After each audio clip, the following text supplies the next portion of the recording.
StickOnHair, hair systems, hair pieces, toupees. Where do they come from? Duh. Obviously the Indians, but where do they get them from?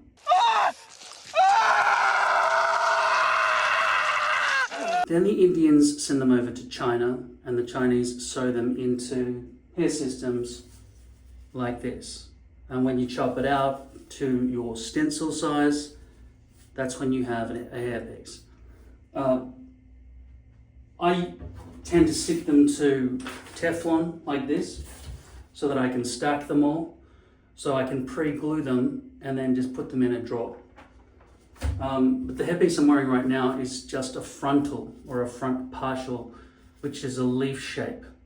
So I've just put very weak glue on just to be able to remove it easily for you, and that's what I look like. Now, as you can see my regrowth pattern here, I have hair very weakly growing around that area. If I wanted to see the back of my own head, which you would think is impossible, I'd need a camera mirror system. So in order to see around the back of your own head, you could either set up a mirror that pivots from a ceiling connection point like this, or you can put a clamp in there so you can put your phone in, and then you put an iPad here and you use the iPad functionality to make it full screen, okay? I'm using a program called A Power Mirror because iPhones and iPads cannot mirror to one another. They can mirror to Mac computers, but they can't mirror to handheld devices, which is ridiculous, but that's the way it is. So for me to see the back of my own head, I'd mount my phone up in here like this, and then I could stand in front of it, and then I could see what was going on here, because as you can see, I can look in the screen. Everything's backwards to me now because I flipped the camera around to the back of me, and so now my right hand is on the left side of the screen. So I would go into the program and I'd flip it. And so now I've got it around the right way for me. Every time I flip around and put the phone camera in front of me, that's when I would flip the screen around so it's inverted like this, okay? Now, I don't have proper control over this phone to zoom in and out right now because there's a mirror stuck to the back of it, which I put there just to show you that you can kind of use a mirror, attach the mirror like that, and just be able to see the back of your own head. I've just attached it with blue tack, but you really can't get a proper visibility of the back of your own head using a handheld mirror and a main mirror.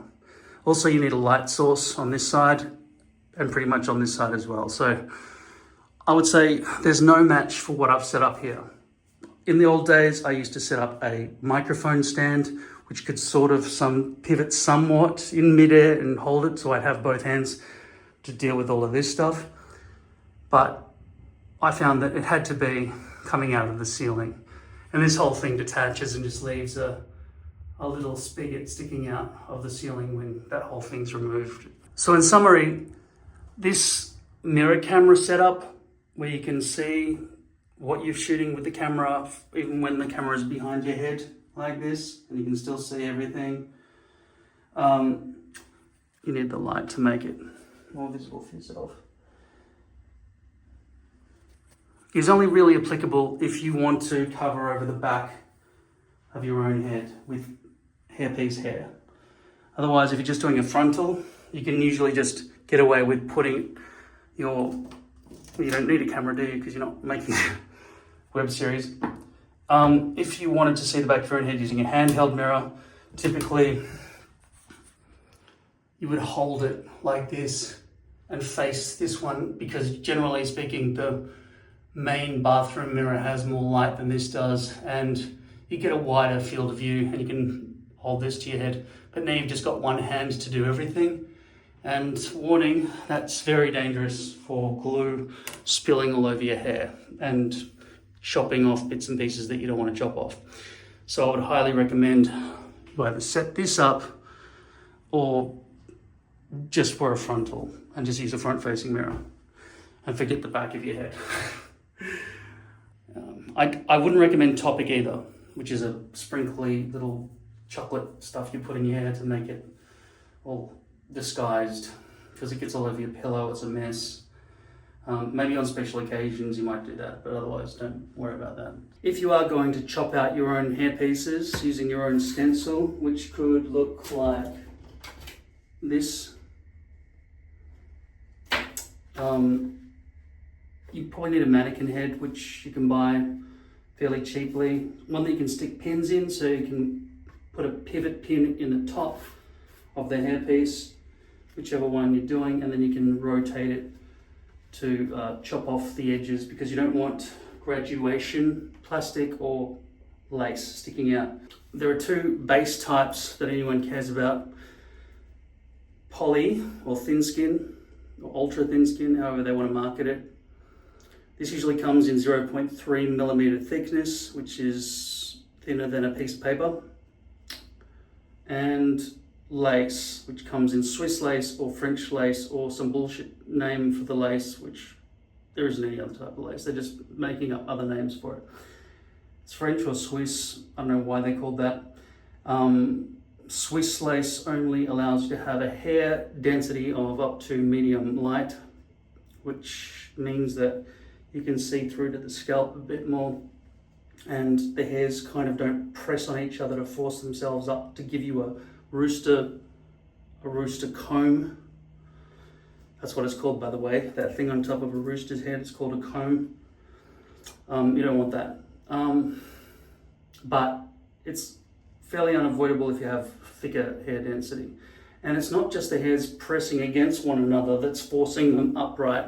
It's the way it's tied in. So with lace, you've got knots, and with poly, you've got, they're called V-loops.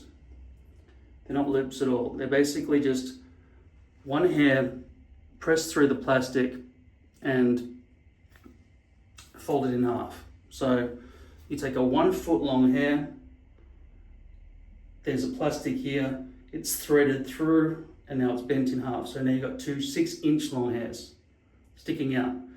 And can they be brushed in any direction? No, because when it goes through the plastic, this foot long hair comes through, and now these two 6 foot are forced kind of to remain facing in whatever direction they're stitched, right?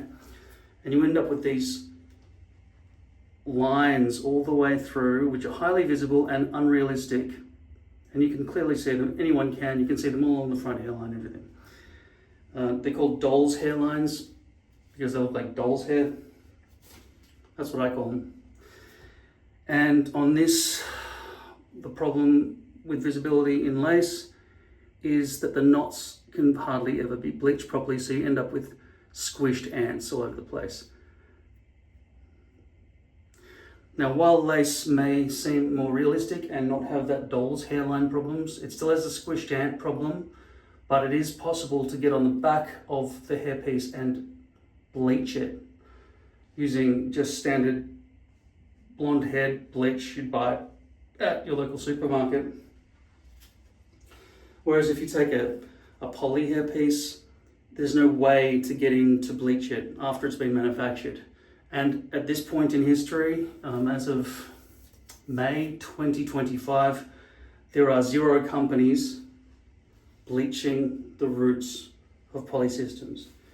Now, some people have taken a blonde hairpiece, it's called color number 22, and they put it on their head, or they put it on a mannequin head, and then they dye it to their hair color.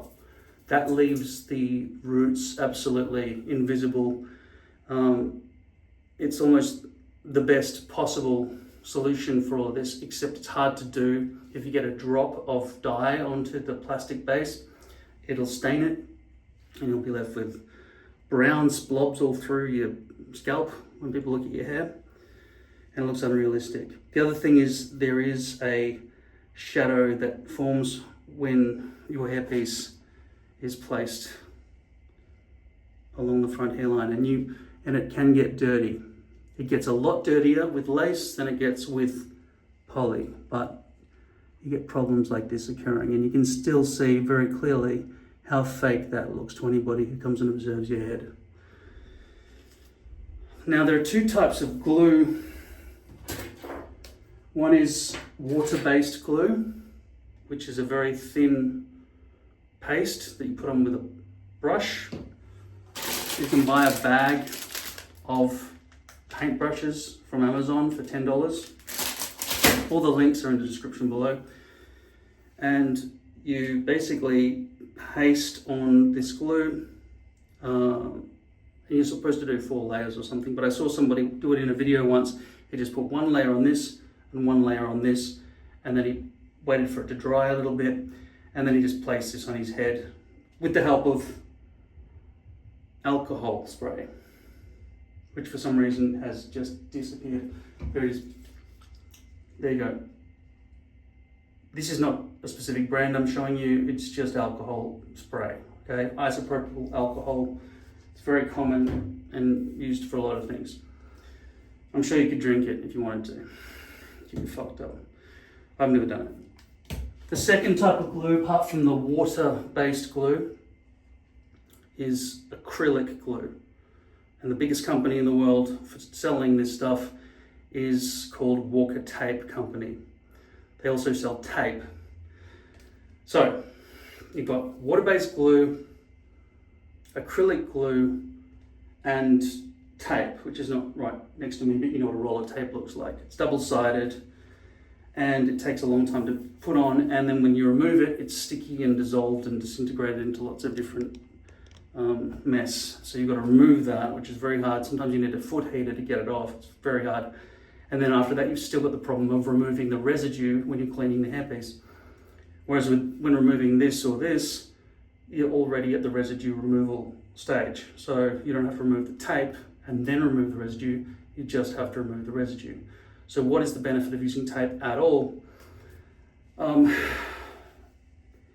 It doesn't dribble into the hairs when you're painting it on. With these two, when you're pasting it onto your hair, it gets up in the hairs because your hand is not good enough to make it detailed enough, because hairs don't end at a solid line. They come in like this, right? And so those little bits get glue on them. And when you're pasting the glue on the back of here, you can get glue into the edge of the hairs. With tape, that can't happen. As far as I understand, that is the only advantage of tape. Disadvantages of tape are you can't get all the way to the edge, so you've got little bits flapping up around here and around the edges. With tape, you've got an extra layer of thickness because the tape actually is made of plastic, so you've got an extra height which can create a shadow along here which looks the least realistic.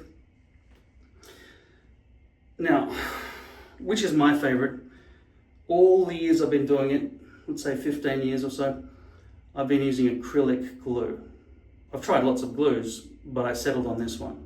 This is not the original packaging. I placed it into a squeeze tube because it's just much easier. The water-based glues tend to always come, well, often come in a squeeze tube. Okay, just remove the lid, squeeze it onto a brush or onto your scalp a little bit, and then just spread it. This one remains sticky at all times. It's gross, it's everywhere, but if a flap of hair comes up on your hairpiece, you can just press it back down and you're kind of good to go. How long does it last for before it's not working anymore? About 2 days, but most people leave it on for 2 weeks or a month. The reason I say 2 days is because of its propensity to melt in heat. Like 25 degrees and this stuff is completely melted. If you use it on a lace piece, that can mean the glue is coming up through the lace, which ruins the hairpiece completely.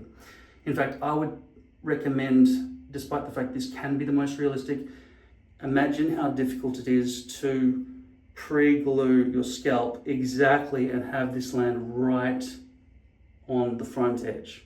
It's extremely hard. You'll never get it right. There's going to be glue that's exposed on your forehead. And if there's not, that generally means that there's not enough glue coming down far enough that your hairpiece is not stuck down properly. And because there's glue on your forehead, within about 12 hours, there'll be a big dark black line all along here. The trouble with lace is extreme, but it is very good for blending against the hairs compared to plastic, because plastic's a straight line. Even if you zigzagged it, people could tell, right? It's never going to merge in like netting can against the perimeter of your shave zone. Along the front hairline, you want it to land exact and be tight and down. And you get 2 days of this before it starts to degrade. I'm exaggerating. I'm talking about hot weather. Okay, so the problem with glue is heat mostly, okay? And in the case of water-based glues, also water and sweat.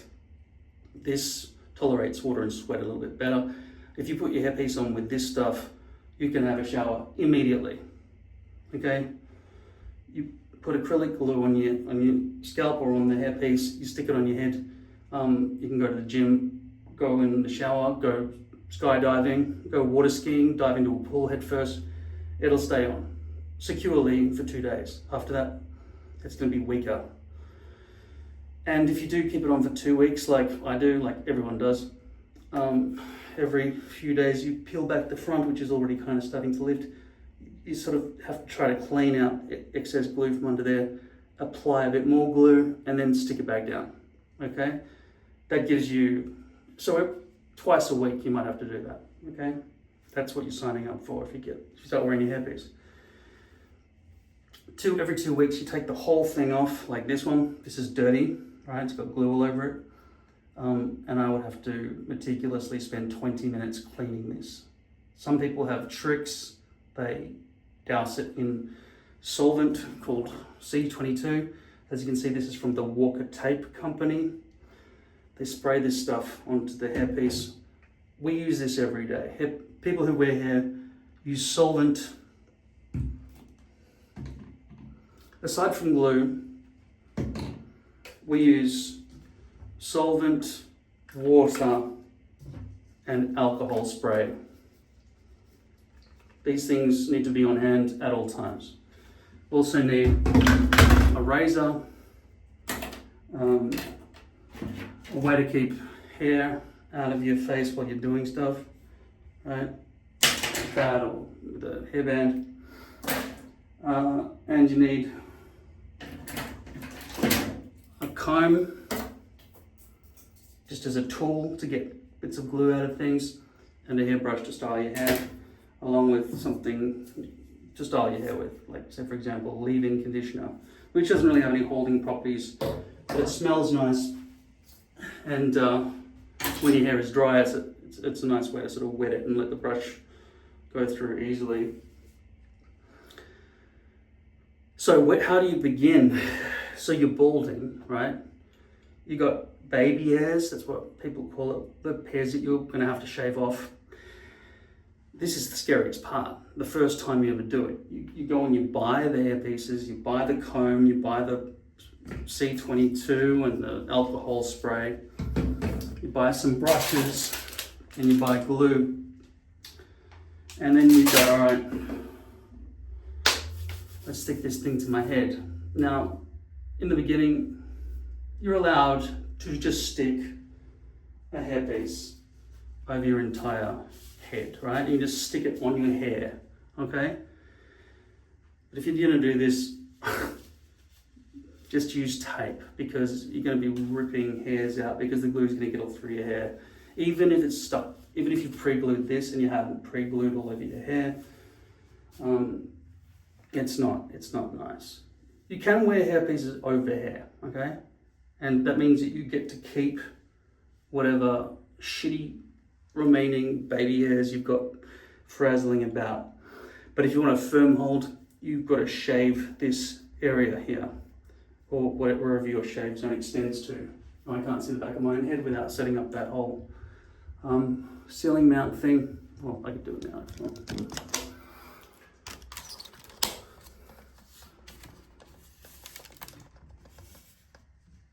Okay, so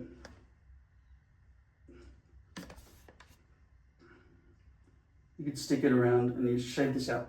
Now, for a few months, I did shave all of this out, right? I shaved all around the sides of my head. I shaved all around the sides of my head and the back. But as you can see, there's nothing wrong with the growth here. So I was shaving off all this good hair just so I could get one large, what we call a full topper, okay? Which is going from the front hairline all the way to the bald spot on the back. That's a full topper. People with skin or hair diseases sometimes don't have any hair growing here or here either at all. So for example, if you're going through chemotherapy or if you've got a hair or skin disease, those people would wear a full wig at that point. And in order to make it more realistic, they could get a wig that is so thin that it's like 0.03 millimeter poly or even lace, but that would be, like I say, hard to get all the glue right and it would be a bit of a hassle, right? But you could stick everything everywhere. It would all just stick down. Okay, so how do you measure how big your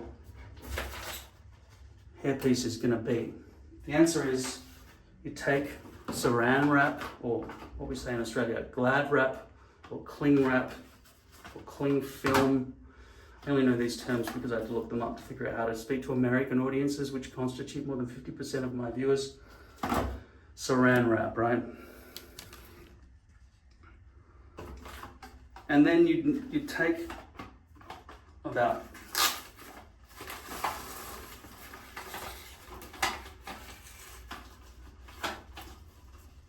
what's that? I think it's about right. About 1 meter, 3 feet of glad wrap, saran wrap film, and you'd place it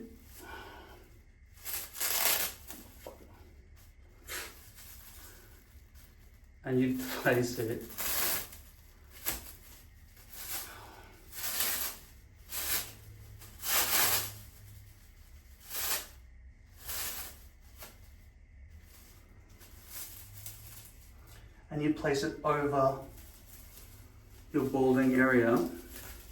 So why did I need all this extra length here?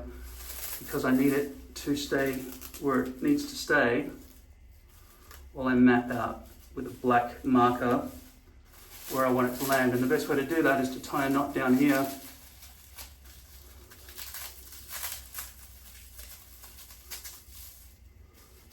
Now, your front hairline should end just above the top of the top nub on your forehead, if you're like me.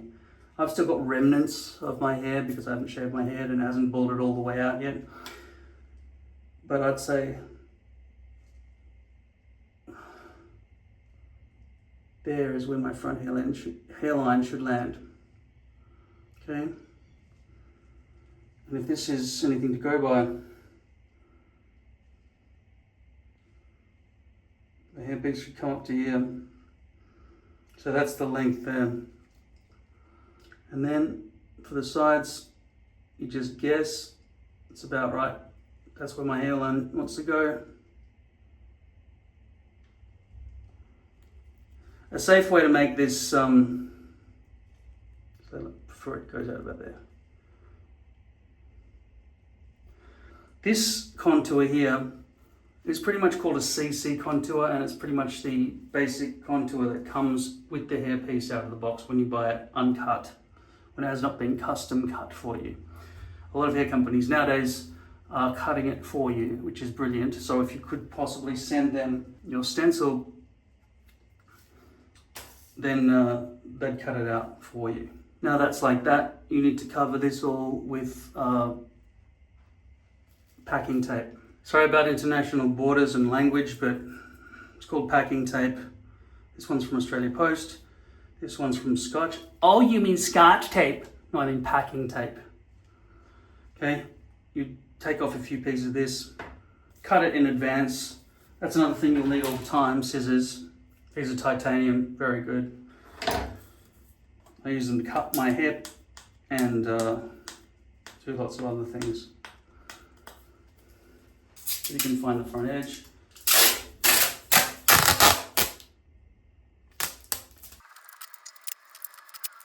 Can you imagine trying to do this all while holding a handheld mirror? I need 3 hands just to deal with the tape. 1, 2, and then that needs to be held by something else, either my head or the table or something, and then 3 for the scissors as well. So using a handheld mirror and holding it in one hand is absolutely ridiculous. So I would highly recommend you just set up this mirror camera setup. I've made many videos about it.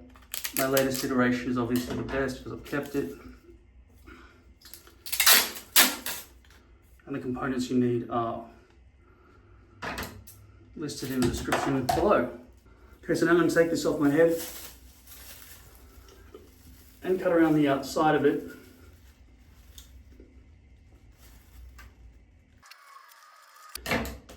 And just write F here, fuck with, and then chop out the rest. Now, for some people, this piece of plastic, which is basically just saran wrap and packing tape, is the most evolved their hairpieces will ever be.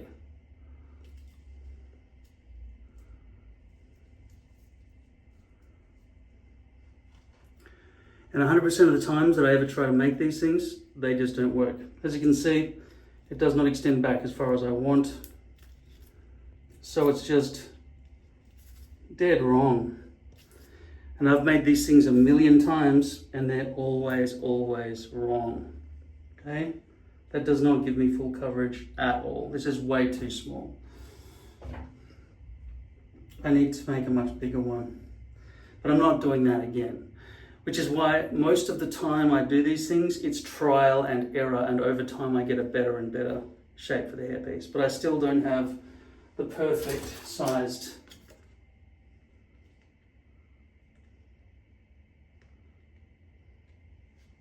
stencil or template, whatever word you want to use. So at the moment, I'm just going to assume you've somehow made a stencil. You could try to use that technique, but I find it to be very shit. I don't really know how to do it that well. Obviously, under 99% of our circumstances, we're not going to be telling people we're going to be wearing a hairpiece. So there's nobody who can help you. You'll be alone, okay? The best thing you can do, and I haven't got one on hand with me because I didn't prepare this presentation, right? You get a flexible material mirror, tape measure. You measure from the starting point of your hairline to wherever your baldness ends, right? That's the length of it. Then you do the width. That's the width of it. And then you just generally make it that size, okay? And then just chop out bits and pieces after it's sort of stuck to your hair, okay? That's the better way to do it. And then from that hairpiece, you can then go and trace it somehow, or draw something on a computer, maybe make it perfect. And then you're gonna have to just watch some of my previous videos to find the materials I use to make better stencils than just using saran wrap and this, right? These were made out of lids or like sheets of plastic I got out of the recycling bin or something. And the one that's flexible, that can actually be malleable enough to morph around the mannequin head and your head, because if you make something that's specific to your head and you've concreted it down with packing tape, it's going to sort of be locked into this position, and when you put it on a mannequin head, it's going to seesaw all over the place because the mannequin head was not, unless you're very rich, has not been made exactly to the specifications of your skull. It would be good if you had something like that. But it's probably not essential.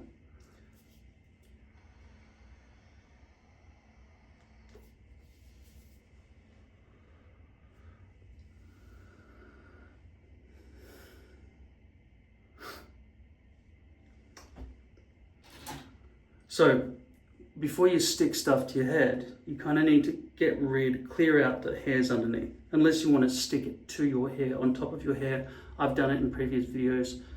I assume you know how to look up somebody's previous videos. I think you just click on my name or on my avatar and it'll take you to my channel. And then I guess type stick hairpiece to head, or stick hairpiece to hair, or something like that. I don't know what video number it is. And I'm not going to look it up for you. Now, when choosing which razor blade you want to use, this one or this one, I would choose this one. Why? Because the edges here are thinner. When they're thick, it's hard to get to the edge. So that's too far. That's a long way, and you don't have proper control over what you're doing. If you are doing the top and around here, I mean, if it's a lot of hair and you want to get through it all, you use a beard trimmer. In fact, I wouldn't use this one. I'd use the vacuum beard trimmer that I've shown in many of my other videos, because it just sucks the hair away and you don't have to worry about it all spilling everywhere. But I'm just taking off a bit of stubble along the front here, so I can just use the front facing mirror for that.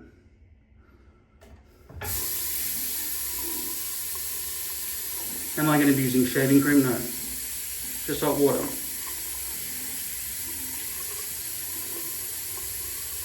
Do I need to remove it? Not really, but in 2 weeks it'll be a little bit longer and it'll hurt to remove the hairpiece, and I don't really think it affects the hold very much, to be honest. The main thing that affects the hold is sweat. If you're a sweaty person like I am, this whole thing just became a lot harder for you. If you don't sweat much, this should be super easy. If you're blonde, you've won. You won the lottery. Because the roots will be invisible. Same as if you're grey. If you're fully grey, you should have an easy time of not having to worry about the doll's hairlines or the squished ants in the case of lace. But I avoid lace now. I sometimes go back to it for thinking the effort is worth the realism, but it's just not. A hybrid hairpiece which mixes poly thin skin at the front and the rest lace, or poly all the way around, and then like a crucifix with hair with breathing holes made of lace. These kind of hybrids are probably okay, but they're probably expensive.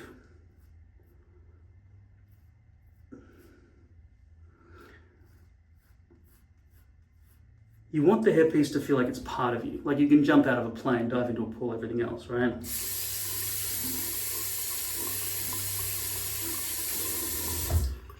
When I say 2 days for that glue, for both of these glues pretty much, in fact this glue is probably more like 1 minute because it has 1/10 of the hold of this stuff. I wouldn't jump out of a plane wearing this, I don't think. I don't think I could trust this to have good enough hold. This is much stronger glue. Look at the viscosity of this, whereas this is extremely thin paste. Not that that should make any difference. Okay, what about super glue? Cyanoacrylate, acetate, or what it's called. It's hard as a rock and it cracks and breaks and poisons you and you die. There's also a type of glue that turns into hard plastic, which is equally useless because the moment you sweat it lifts and there's no stick at all. It's just hardened plastic. So basically it relies entirely on the glue seeping into the microscopic pores in your skin, which don't give you a lot of grip.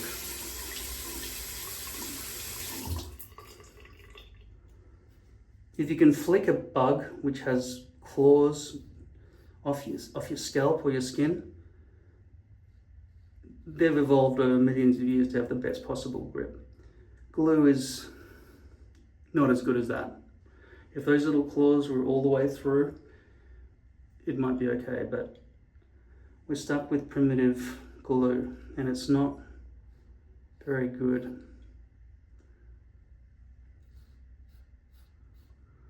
And that's the main problem with hairpieces, the glue.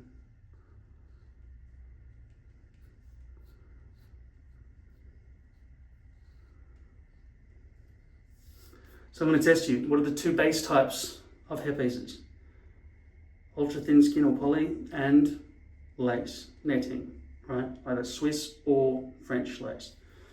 So that's just 2 types. There's also something called mono, which I don't know, it seems like a shitty version of these other 2. How long does a hairpiece last before it breaks, and where does it break? How does it break?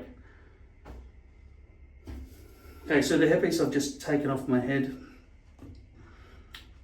last night, the hairs, these V-loops, the V that's just jammed into some plastic, and then pasted with a layer of plastic underneath so it doesn't fall out. That layer of plastic that's painted on underneath to stop it from falling out is either weak or strong depending on how well they made it at the factory. And over time it kind of becomes weaker, and so the hairs can start slipping out. So in the shower, I was running my hands through my hair while using shampoo and conditioner. By the way, you can just use normal shampoo, conditioner, hair product, everything normal, just like you would usually treat your hair. You don't need special pillowcases or any of that nonsense, right? What was I talking about? Why these things degrade. So yeah, it's been about a month since I put it on my head, and then the hair started shedding. So shedding is the main degradation. Some people talk about discoloration from exposure to sunlight and different chemicals like hair shampoo and everything, but I don't wear my hair pieces long enough. I don't keep them long enough for that to ever be evident. You'll notice that here along the front, this area here is blonder than this. That's because I bleached the front hairline. Basically, I took a whole bunch of hair pieces at once, put that bleach for $15 that I talk about, and did them all like 6 at a time. Because otherwise you have really obvious doll's hairlines that everyone can clearly see, and it just looks super fake. And it will. I mean, I want to brush my hair back and everything else, but until they can, there are 2 major problems here. One is the doll's hairlines or the squished ants, or the glue, which doesn't have a good hold. Now, which one did I recommend? I still haven't told you. Acrylic or water-based. I've been doing this for years. I've just started doing this. This is stronger, this is weaker. This will allow you to stick it back down. If it lifts, this kind of is instantly dry, and if there's sweat underneath it, it's not going to stick back down on sweat. It's pretty fucking weak and useless if you're a sweaty person. This is called Ghost Bond Platinum. Apparently it's been specifically designed for sweaty people. Who isn't sweaty? I don't really understand who isn't sweaty, but there are apparently people who don't sweat or something. But this does not do what it advertises it will do. It doesn't hold. As soon as you sweat, it falls off. This stays on.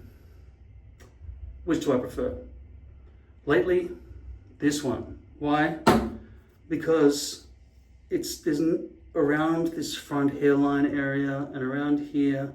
When I'm lying in bed, I'm feeling it, and it's just kind of wet and mucky with this stuff, right? I can just feel it around the edges after a few days of it sort of seeping out through the gaps there a little bit.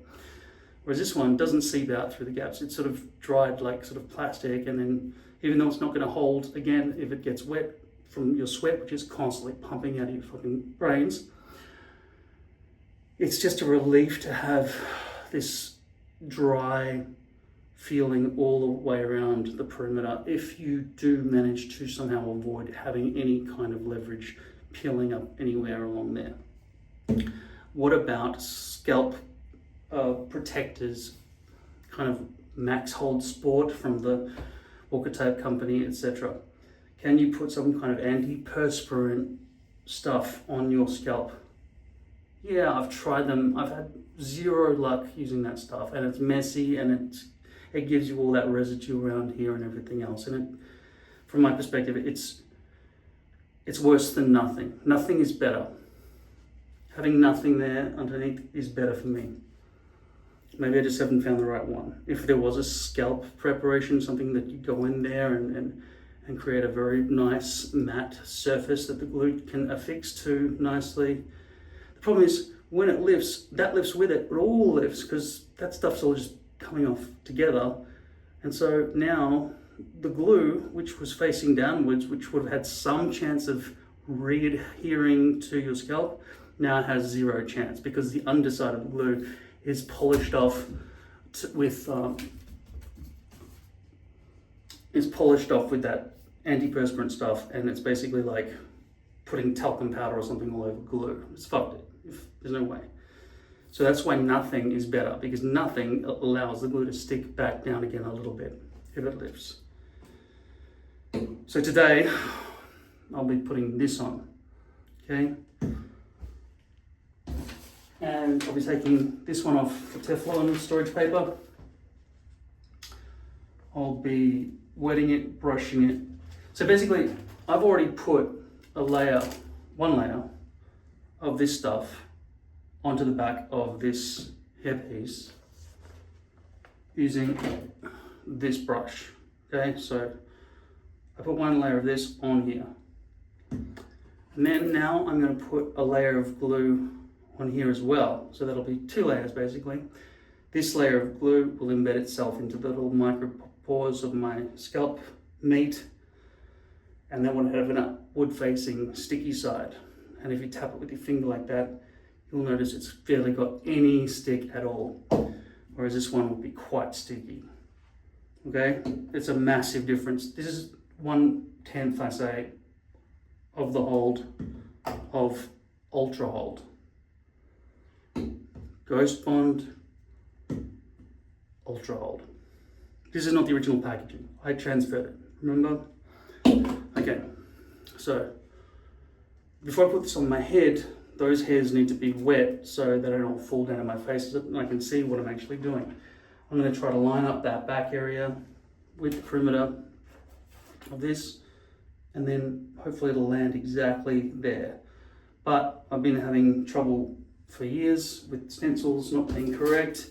You saw the trouble we just went to make that shitty stencil that doesn't even work because it's missing about 1 centimeter all the way around the top there. And some of you might be thinking, why didn't you just go all the way back to there and wear a full topper? I have a bunch of full toppers remaining from my previous experiments, and when it gets around to the back, I don't know who designs these hairpieces, there is a crown area at the back center where, as you can imagine, they've stitched in that direction here, they've stitched in this direction around here, and then when it gets around to there, there's a point where this direction and these directions converge at the crown. Where exactly do they converge? In practically every hairpiece I've looked at, they converge 7 inches from the prescribed front hairline that comes out of the box. So 7 inches from there to there. For me, that lands about there, okay? My crown is there. So I end up with the crown sprinkling out like a fountain, and the shorter you cut the hair, the more it sticks up like a doormat. Never cut your hairpiece shorter than 1.5 inches, otherwise it'll just be like that. There's no brushability at all, it'll just be like brrr. That's the thing, okay? If you ever think, I'm gonna have a hairpiece and I'm just gonna cut it super short, no, that's not possible. 1.5 inches minimum. Which means that you wanna grow all the rest of your surrounding hair 1.5 inches as well. You can try to blend the sides and back, but when it gets to the point where it meets, you want to have that the same length as the rest of your hair. In the beginning, if you're growing it out and you want to walk around in public, I would recommend you can put your hairpiece on, so if anyone catches a glimpse, they'll see it, that you've got hair there, but then wear a hat, and for the next month or 2, wear a hat over the top. What is the hat's problem? It's going to make your head hot, it'll trap the heat, it'll ruin the glue. That's true, but you're just going for a makeshift cover-up story for the first couple of months while you're waiting for all this to grow out. Oh my God, he's taking his head off! Oh, what are you doing? It's disgusting! Oh, the crown problem back here, whether it lands in the wrong spot or even if it lands in the right spot, is it's going to protrude out, and I've never seen it look realistic on anyone. But if you're already quite bald here, it would work a lot better for you, because for me, I had to shave all of this out and invent an area, which was a lot of trouble to get the accuracy to figure out exactly where to shave. There is no tool that exists for man that allows me to do a smooth shave area quickly. It was constant struggle, and I mean, the one tool I could have had is a hairdresser, pay somebody, but I had to see if it could be done. And also, every time it grows back, I've got to keep going over it and doing it again and again. Once again, I would recommend the vacuum clippers that I've got listed in the description below. So that the mess is just vacuumed away. There's none of that shit all over the floor and all over your clothes and everything. Okay, so what's the next step here? Is that scalp prepared properly? Well, no, because this is a fairly humid room and I'm sweating. So I need to clean that off without leaving any soap residue. So I will start with a baby wipe,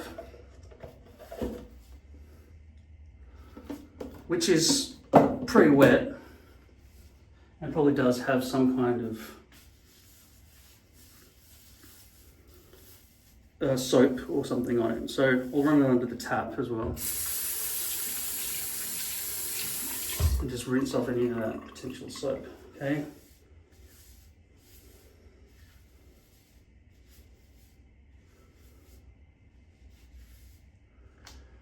I'll dry.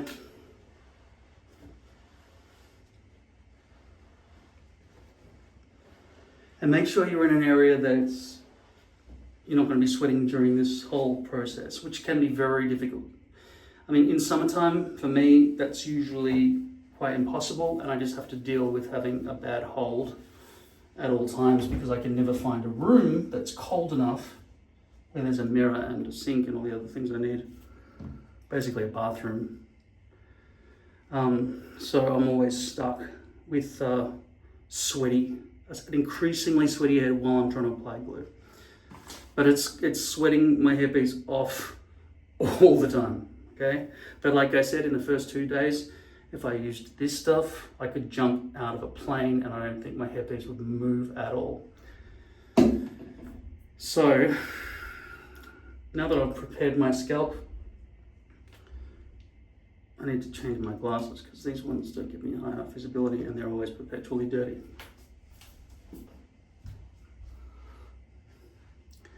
I actually had some specialist glasses made for myself that ended up here so I could see up. Wearing glasses makes this a lot more difficult. My eyesight has massively deteriorated over the last couple of years because I'm nearly 100 years old. This one's got residual acrylic glue in it. There's one good thing about the water-based glue. If I'd only use this glue with this and I just wash that under the tap, this would be as good as new. But I actually tested it out with my acrylic glue. And you can never really wash that out unless you use turpentine and all the other mess, which is not worth it when these things are less than, I don't know, they're 10 cents each. $10 for 100, that's 10 cents each, right? Okay. That's the good thing about the metric system. Okay.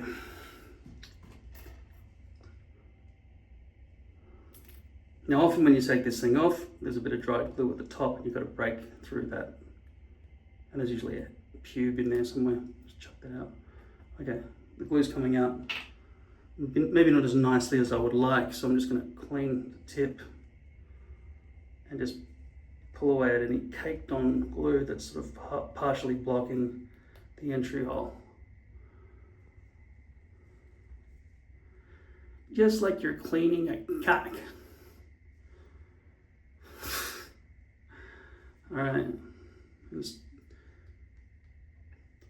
where am I going to end this? I mean, I know I'm going to stop at the perimeter at the top, but where am I going to stop at the hairline? Yeah, that's the right brush. Don't know yet. According to a guy I saw, I can't remember the name of his channel, he did it like this. He taught me how to do this with a YouTube video. And I thought, okay, I'll try it. Since he's made it look that easy, I'll try out this water-based glue one more time. So I went and bought some. In Australia, these glues range between $35 and $55 pretty much per bottle. And they should last you 3-4 months. The hairpieces themselves, generally about $300 American each these days.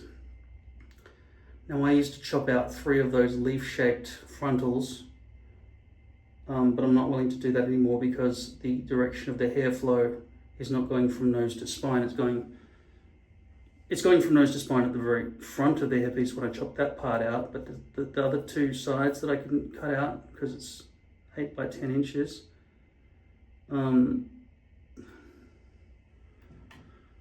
The side parts, they have ear to ear hair, and so along the front hairline it just looks like a wall of hair that doesn't look like it's coming out of my head at all. So where am I going to stop painting this stuff on? I'm just guessing about here. I probably shouldn't have gone so far down because in that video that I was just telling you about, that guy basically stopped well short of the front hairline, which meant he had no extra hold aside from the glue that had been pasted onto his hairpiece, just one layer. By the way, with acrylic glue, there's always only one layer because it's just so thick.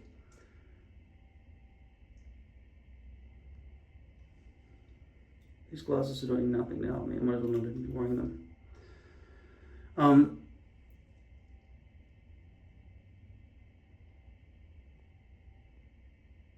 And then he just adds this extra glue to give more hold up here, but not right at the front where it matters the most. But the front hairline is the most difficult part about wearing a hairpiece. So I'm cleaning this brush under the tap, and already I feel like it's fully clean and ready to last another 100 years. 10 sets. Love it. Alternatives are lipstick applicators, okay? They can really be helpful if you want to really get under the front of the hairpiece sometimes. I wouldn't use this as a major everyday tool like for what I just did. Usually for that kind of thing, I'd have a comb.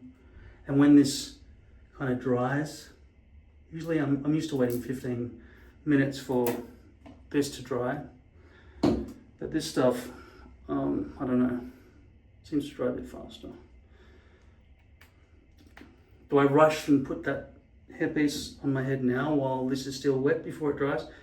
You can always, it's not reactivating it, you're making sure that the glue doesn't stick to something that it will adhere to for about 30 seconds when you spray this on the hairpiece, which is what I will do. Every single time I put a hairpiece on, I spray alcohol onto my scalp or onto the hairpiece or both. Make sure you always put the lid back on these things so it doesn't dry out.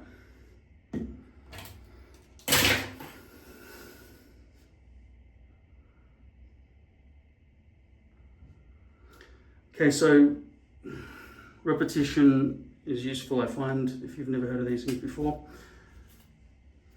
You've got poly base hairpieces and you've got lace base hairpieces. The problem with poly is the unbleached roots, which give you these doll's hairlines that look absolutely disgusting all the way through if you've got brown hair, especially brown hair and white skin like me and like a lot of people. You're going to see those fake lines everywhere. This one, you get the squished ants, which is not as bad. And you also have the ability to bleach the back. But you cannot pre-glue this. It's very difficult to make the front hairline line up. Whereas with poly, you can pre-glue exactly to the front edge. See, okay, I just touched that, right? It's still got residual acrylic glue on it. And now my fingers are all sticky and they will remain sticky forever, right? That's the reason I've recently started moving to this. Despite the less amount of hold that it has, it doesn't make, it's not glue everywhere, which causes psychological problems. So, yeah, this is the bottle it came in, by the way. This is what this stuff is, right? It comes with a glue in the bottle. It comes with a brush as part of the lid.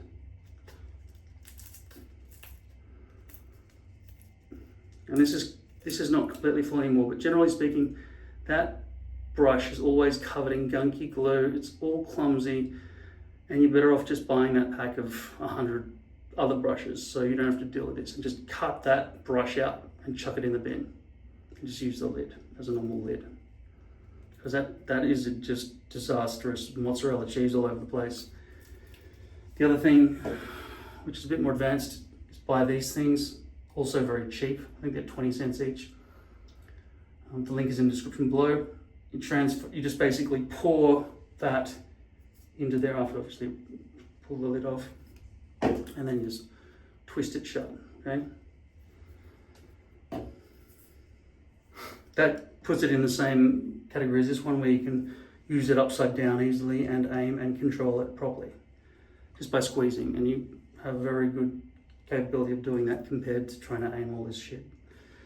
And when you lift the brush out, there's a big string of mozzarella that comes all on your floor and on your clothes and everything.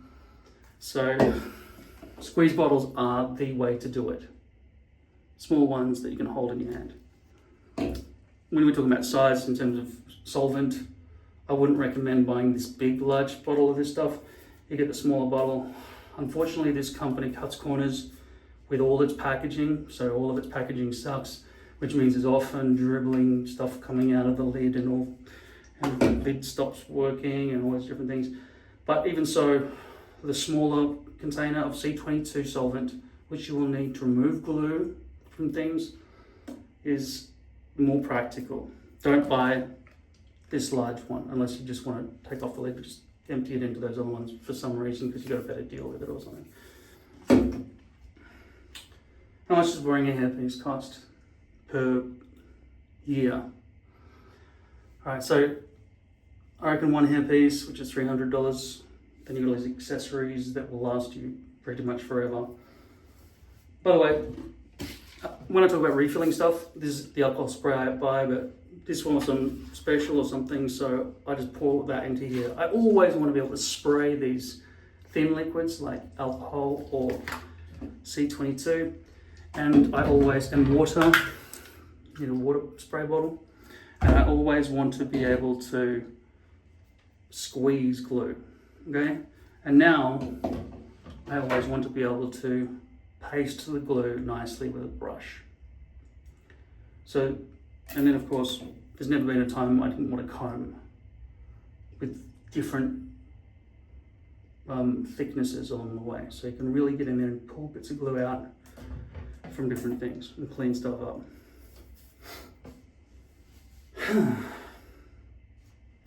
Also, when you're storing hairpieces, because you've pre-glued them or you just can't be bothered cleaning it now and just want to take it off your head and smack it onto something and put it back in the drawer, you don't want the hairpiece wrapped up on itself and squeezing. It's very hard to undo. You end up ripping it and all different things, and it's messy in the box. Just get these Teflon pages that I've got in the description below, and then you can just attach things to it, okay? And you can stack these on top of each other. Even if they're full topper size hairpieces, you just keep stacking them in the cupboard. This is what a larger size laced hairpiece looks like as well, by the way. Something else I should add. Okay, so let me just show you the squish dance here. That's what people see when they look down at your head when you're wearing something like this, okay? Because that's against my skin. You're seeing those squish dance. Now this has all been bleached, the hairpiece. That is not as bad, even though it is bad. It's not as bad as the doll's hairlines of poly hairpieces. So once again, having a blonde poly hairpiece is the ultimate, so long as you can dye it your hair color and go deep enough into the hairs so that you're not touching the base. The reason is because poly is transparent. If the poly exactly matched your skin color, which changes, like if I press on my skin, like my skin changes color depending on the temperature of the room. And also the shininess, the texture.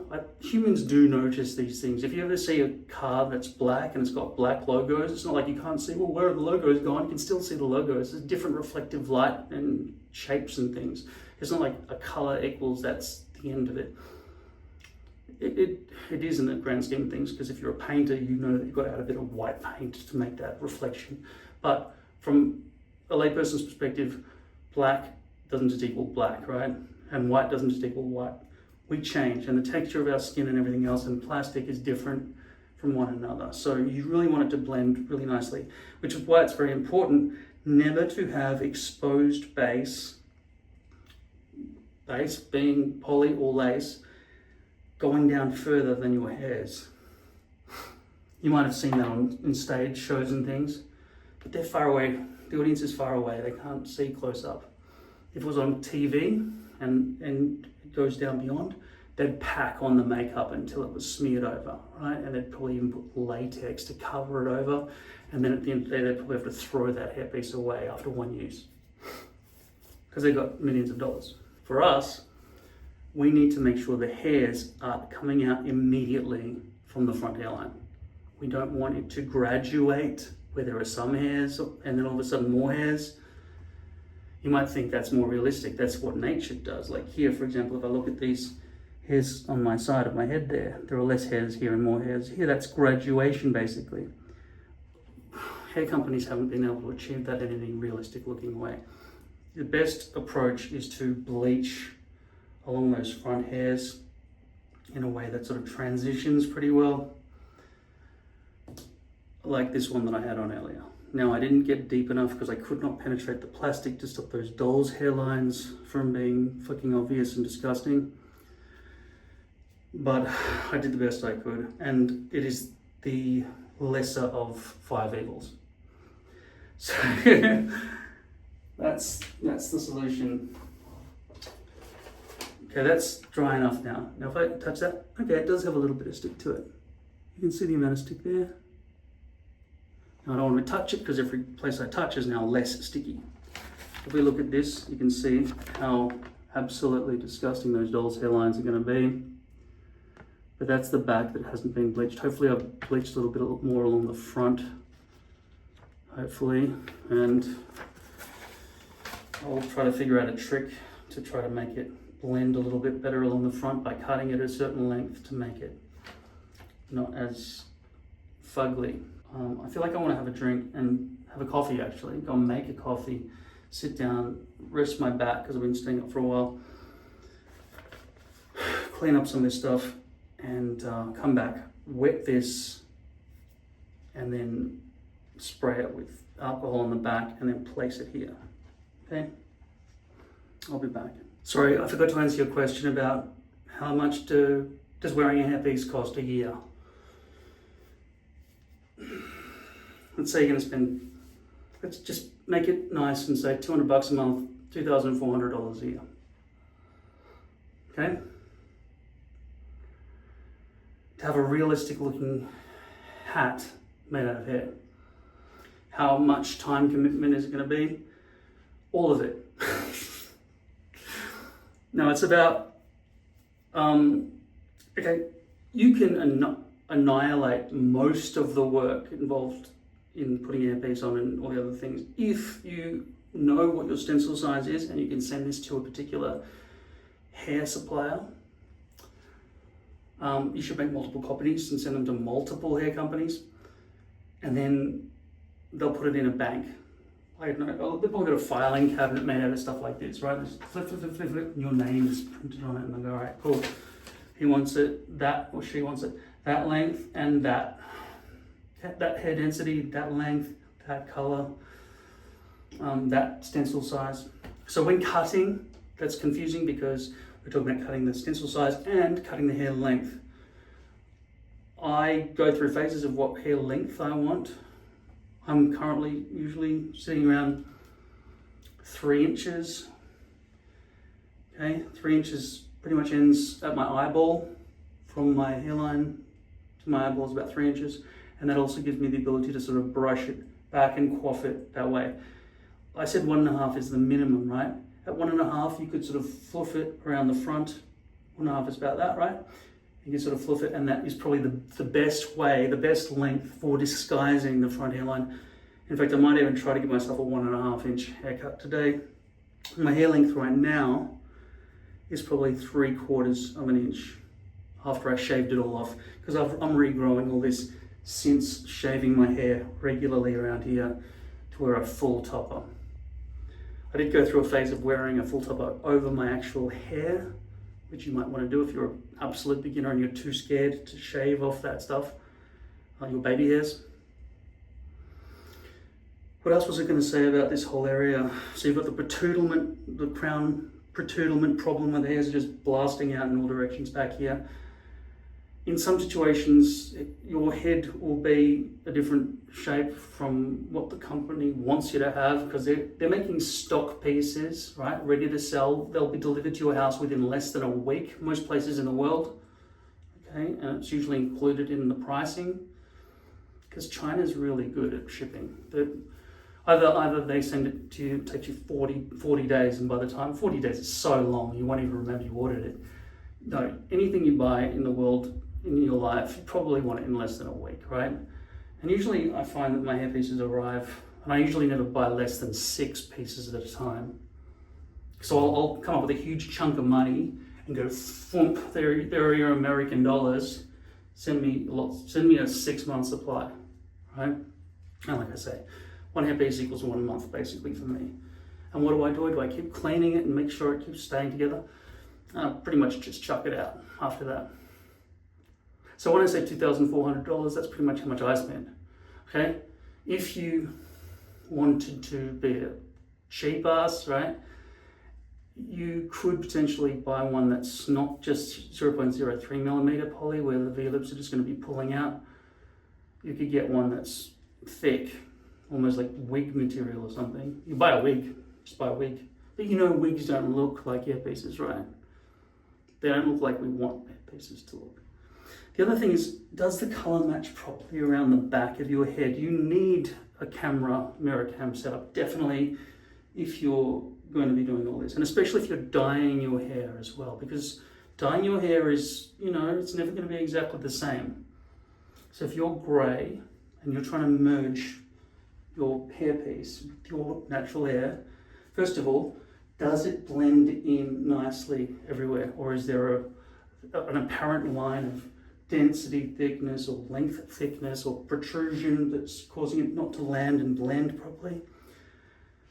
First of all, use hair product if you're wearing a hairpiece. I have never had nice, controllable hair. Like when I didn't have brown hair, it was bright red. I grew up with bright red, frizzy, buffy, Ronald McDonald hair. Okay, that's what I grew up with. So, I've never been able to just not have hair products since I found out about hair gel and all these other things. I've just been plastering it down.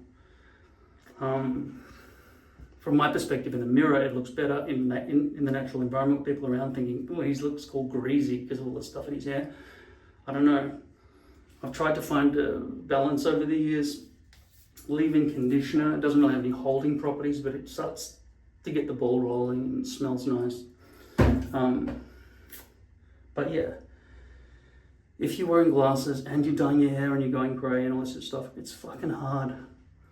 It's almost like you want to get somebody else to do it for you. But like I say, if you get the hairpiece cut at the factory, cut to your length, and then you just have to stick it on just because, what I just showed you with the hair, with the, everything just goes missing all the time. I don't know where it's going. It's evaporated into thin air. I had the brush right here. Okay, here it is. This brush plus this glue, not maximum hold, it's going to be good enough hold mostly for day-to-day stuff, okay?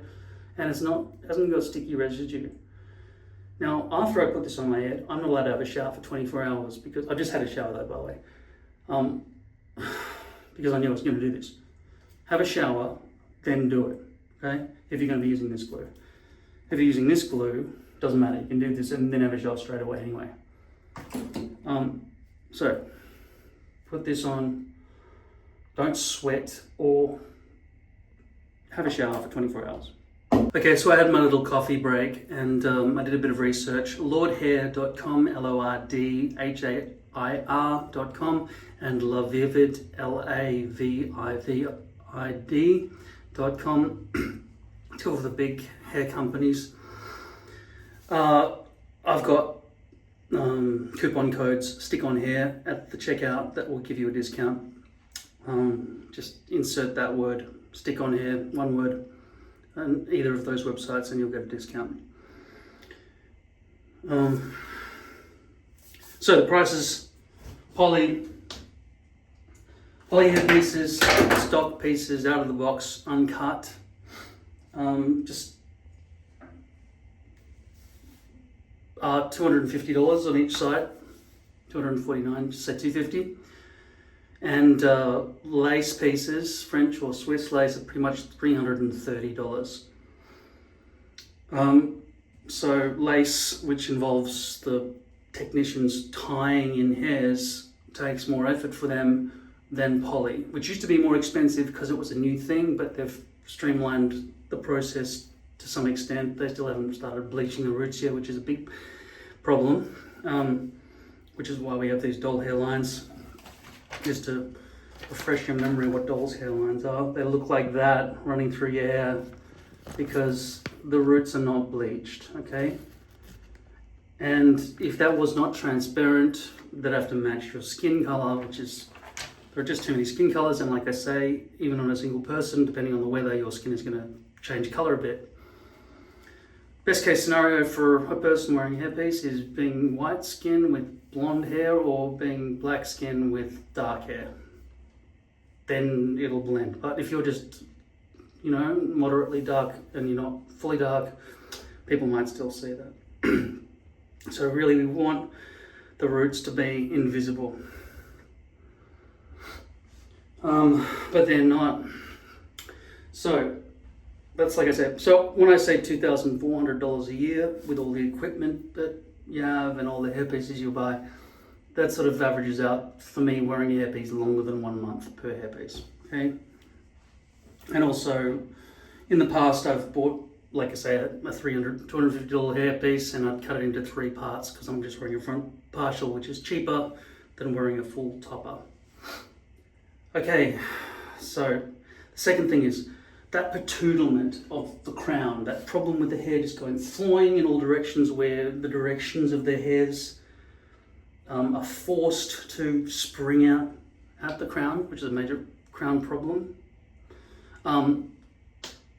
Mostly is a poly V-loop related problem because V-loops are really stuck hard in one direction, which is why when I say you try to make it less than 1.5 inches, it's going to flying in a direction that you don't want.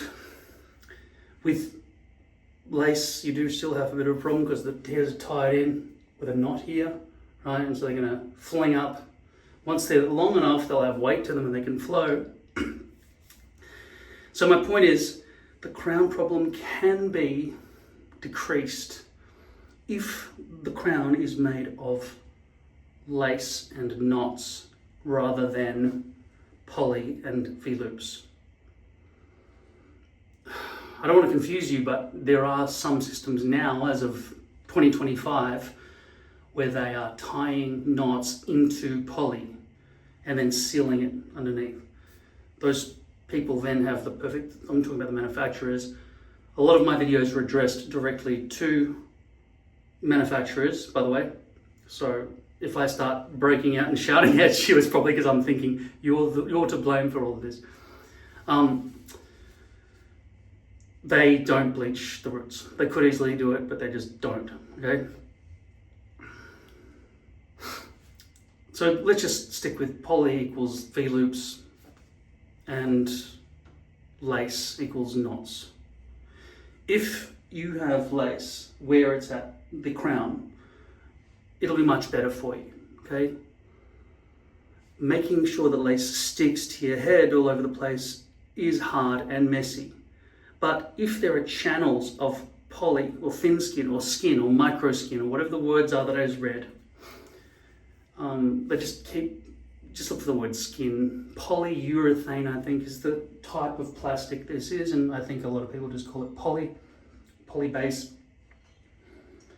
But you could also say thin skin, okay? Or skin, micro skin.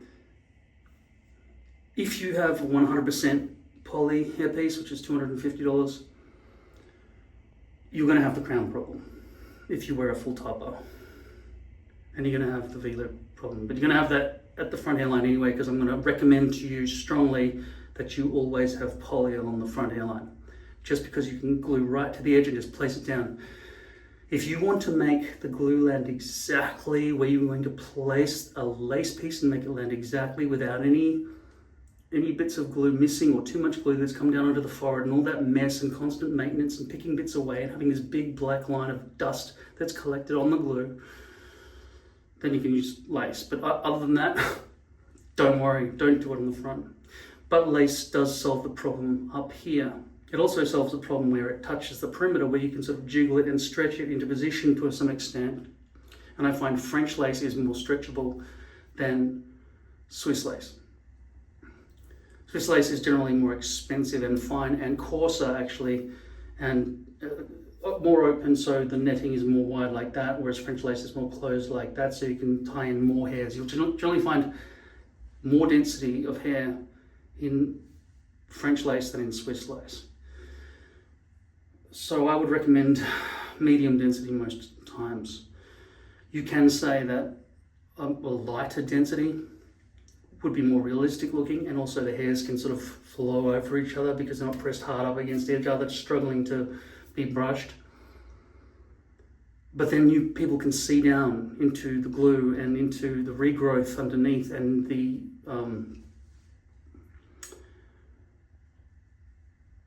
squished ends where the knots have not been bleached properly, which they're hard to bleach too. For some reason, the knots are harder to bleach than the hairs. The hairs, you'll make them perfectly blonde, and then it'll get to this knotted point, and there'll be a clump of dark brown. We know that the Indians, as I've said before, provide the hairs, so it's generally dark hair, and then they've got to dye it blonde, and then to bring it back up to brown, you've got to sort of go from brown to blonde to brown. It's kind of you're degrading the strength of the hair. Now, fragility of hair is not generally a problem, so I wouldn't worry about that. But the point is, hybrid systems exist. You can get full poly perimeters with lace in the middle. That would mean that in this area here, where your crown is, you're pretty likely to not have the patoolement of having hairs flowing out like a big fountain at the wrong spot, or even at the right spot, but you don't want a big fountain coming out anyway. You want to be able to brush it nicely and have full control. So a hybrid system seems good. Now, ideally, I think you would just have poly at the front and then lace everywhere else, so you can stretch it into position. But then that's not quite right either, because that means you're going to have to put glue and whatever on the lace, etc. Now, in that situation, you might just go, fuck it, I'll just use tape for the perimeter, because the flaps and everything, because tape doesn't go all the way to the very exact edge of the hairpiece, whereas with glue, it does. Like, so if you're aiming your brush right to the edge, which does create a potential problem, but you saw how thin this glue is, right? You could pretty safely glue right to the very edge of some kind of poly and not get glue all over the hairs. But almost every time I do it, I get some glue in the hairs. Whereas with tape, you've got a raised area, but the hairs are all flowing down back there. You're never going to have You would never part your hair at the hairpiece. You would make a fake part inside the hairpiece area and then make a part there if you're going to do a part, right? Because you don't want people seeing up into the guts of the glue and the connection and the ugly stuff. The main problem here is your front hairline, because that's part of your face. You really care about that the most. So a hybrid that connects this and this. See, what I saw for sale just now for $289 from Lord Hair is a poly perimeter with lace in the middle. This is a hybrid hairpiece. That could be good. In fact, buy a bunch of those. The problem is when they somehow connect the poly and the lace, they usually make the poly thicker, and this is a more durable thing, which means that your front hairline is going to have a shadow of plastic because it's not super 0.03 millimeter thickness. And you want it to be as thin as possible. So it just blends in with your forehead undetectably. The best way to do this, of course, like I said, make sure there is no exposed base. If there is, put it on the mannequin head, put a pivot pin in the top and cut around that motherfucker until there's no exposed plastic at all. But you don't want to have to be dealing with cutting out stencils and things. And this is another thing to reassure you and make you happy about the whole stencil problem and measuring it and everything. I mean, so for example, if you had a stencil like this and a hairpiece like this, you would place this basically on the floor or on the mannequin head, and you would trace this with a marker, and then you would cut that out carefully so that you didn't chop through any hairs, okay? But who wants to deal with that shit? I think these days it's about 10 American, maybe 30 American, I don't know, to get the hairpiece cut to your stencil size. And when I talked about them holding this stencil in a bank with your name and address and everything, so that whenever you make an order, they'll just pull it out and trace it. These days, I think what they do is they say, all right, what's your length and what's your width? And they'll assume you want an oval for a topper, because 99.9% of their sales are for people who want full toppers. It's only in recent times because of people like me who've been wearing frontals the whole time, mostly. And I just keep nagging them, right? That they've started opening up a market for frontal wearers. People who just want the front. But they still haven't quite got that fully right yet. Because, I mean, this should cost maybe a third of the price of all of this, and yet they're still charging almost the same amount of money, which is not fair. Yeah, let the real baldies pay the full amount. So, what would I recommend?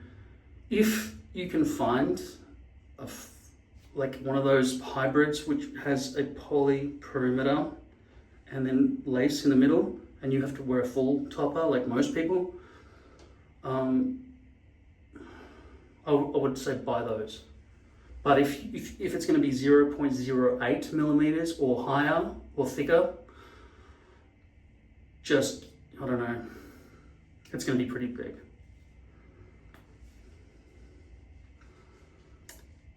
You see, when I look at those pictures on their websites, on both levivid.com and lordhair.com, by the way, the big player in the old days was Hair Direct. They were really bad customer service, and they were ripping people off and cutting corners, and they went out of business. You can't give people bad customer service in this day and age because people talk, right? So, yeah, I'm glad they deserved it. So, Lord Hair and Levivid are two big companies that I can name. I've also heard of other companies, Curved Hairpiece, Super Hairpiece, Bono something, Bono, yeah. I've got coupon codes, affiliations, because of my correspondence with these different companies over in China and so on. I've lined up discounts for you, where I also get a few cents per sale, an affiliate link, right? So if you type in stick on hair, but I'll tell you what, it's unreasonable to think this is actually possible, but apparently 0 people have ever used my coupon code for Vivid Hair.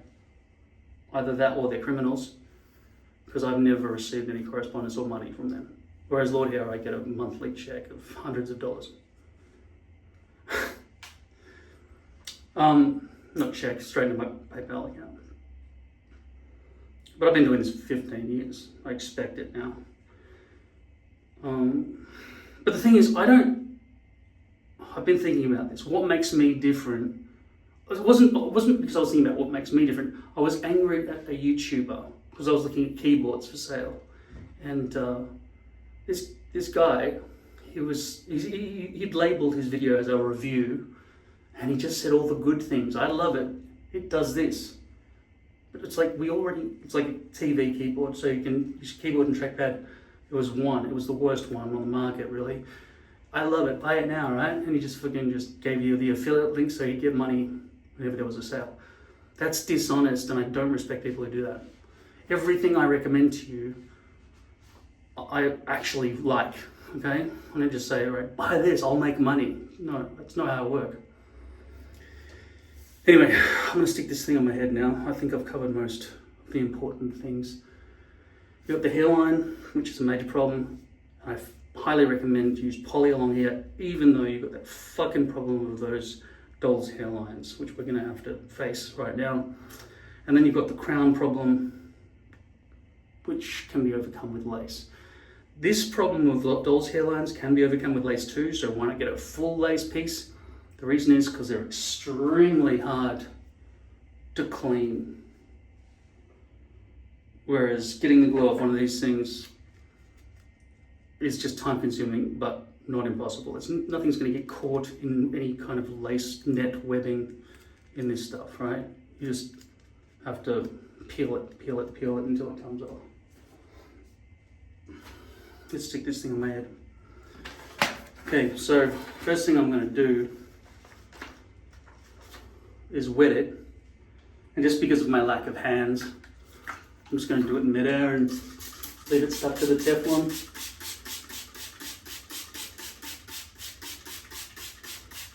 So now, when that goes onto my scalp, I'll be able to move these hairs out of my face, so I'll be able to see what the fuck's going on. I'm going to take this off the Teflon now.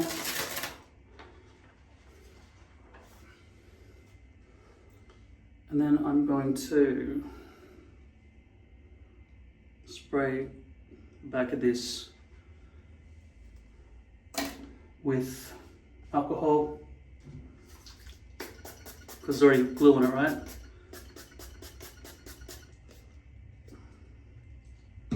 Now this will give me 30 seconds to slide this into position. I shouldn't have probably started so low, because I probably just slid a bit of glue over my forehead.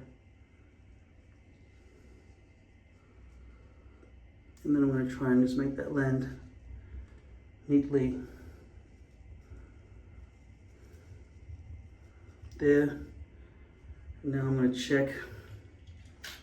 Wearing glasses is a major issue with this style thing. Use a hairbrush to kind of use one hand to hold that down, the other hand to brush.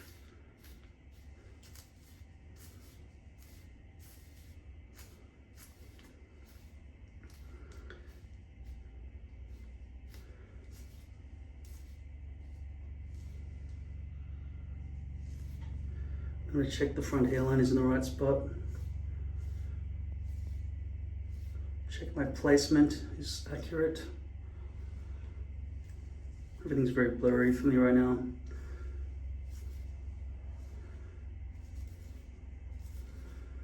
I can detect there is glue stuck in the hairs from when I've pre-glued this hairpiece.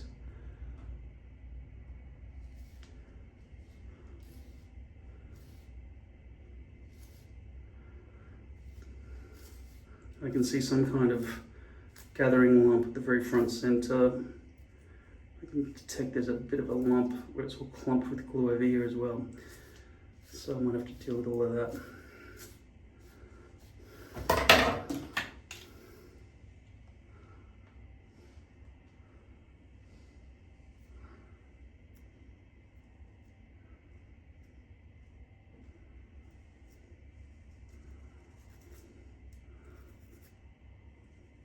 Okay, so you can see already the horrible doll's hairlines, which anybody who looks at your face can see.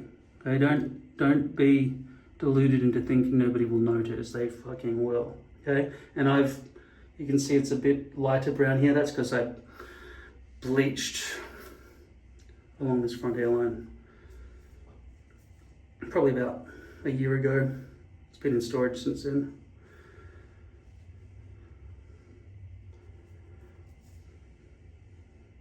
How long do these hairpieces last in storage?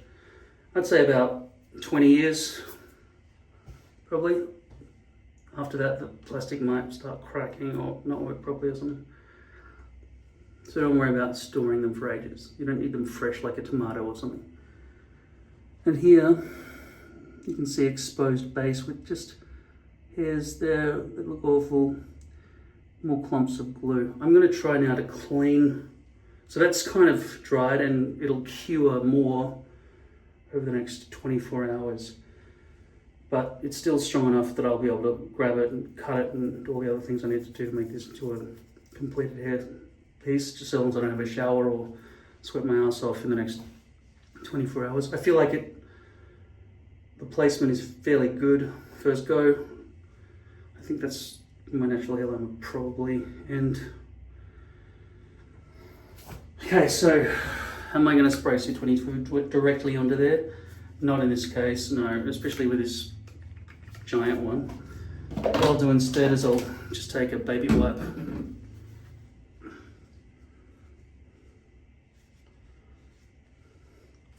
Spray onto that instead. Just go along and go downwards. I wouldn't be able to do this if it was lace, of course, because it would be penetrating through the lace where it's touching the glue and everything. It would just lift the glue immediately. There's a rather large clump over here, like 30 hairs all stuck together. And when this has been sitting on the hairs for about 60 seconds, I'll comb it. Once I've cleaned up this hairline a bit, I'll cut it into a hairstyle. Something you shouldn't have to worry about, and I would recommend I don't have to worry about either.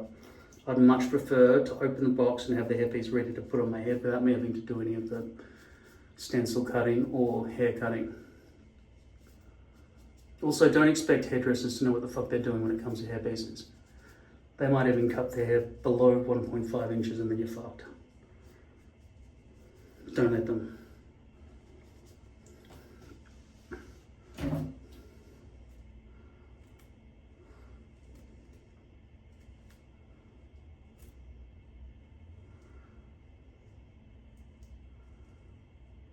Be careful here because sometimes you can stab through the poly with the teeth of the comb and it'll just rip the plastic.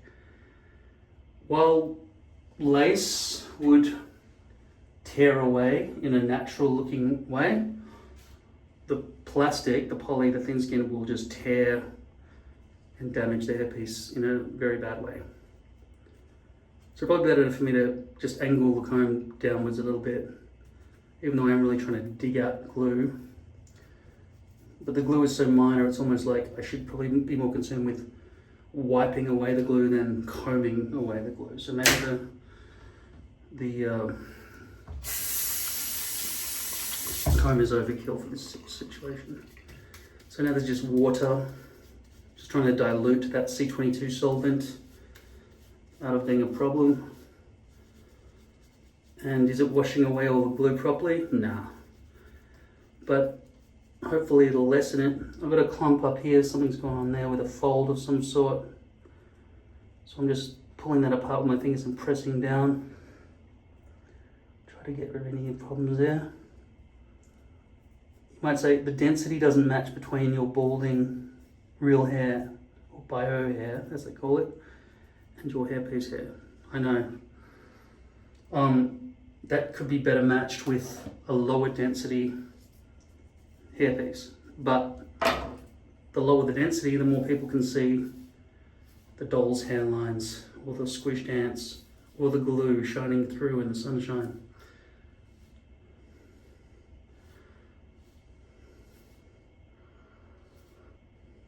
once again, these glasses are not there where I need them to be, and I'd be about there on the mirror.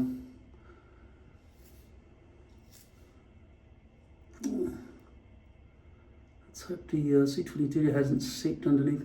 You can see chunks of glue there, so it has lifted off a little bit. And over here there was a large patch. See, you see how that's lifting so easily? That's because this is really weak glue, right? If it was this stuff, it wouldn't be lifting like that. Once again, the packaging for that is actually this. So we're comparing Ghost Bond versus Ultra Hold, the two market leaders. Water-based glue, acrylic-based glue. I'm currently wearing water-based glue. Ghost Bond Platinum. Interestingly, this has become slightly discolored from wiping on my hairline, which makes me think that the dye has rubbed off this hair. I don't usually see any signs of dye wiping onto a cloth. Like, it's usually infused in, like hair dye doesn't usually wipe off and make some kind of coloration on a white tissue. So I don't know what's going on with that. I don't think I've ever seen that, ever. Okay, so what was going on here? I think it was a glue clump. I think it's mostly gone away now. It makes you want to be more careful when you're applying the glue. That will stick better. There's probably still wetness from the alcohol in there as well. So that needs to magically evaporate out, okay? The next step is to wet my wet my hand more with water.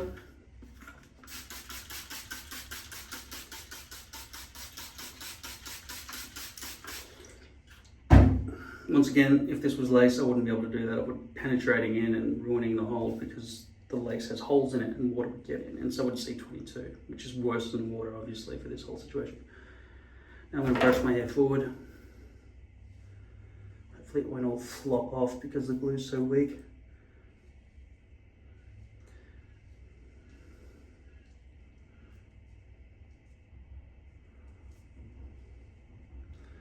And now, because the hair is wet, I can still see through the gaps. Where's the fucking camera? Is it that one? It's you. You're the camera. See, I can still see through because it's wet. If it was dry and fluffy, there'd be a thicket and I wouldn't be able to see what I was doing in the mirror. Okay, so we're going from 3/4 of an inch, basically, up to whatever length I decide to cut.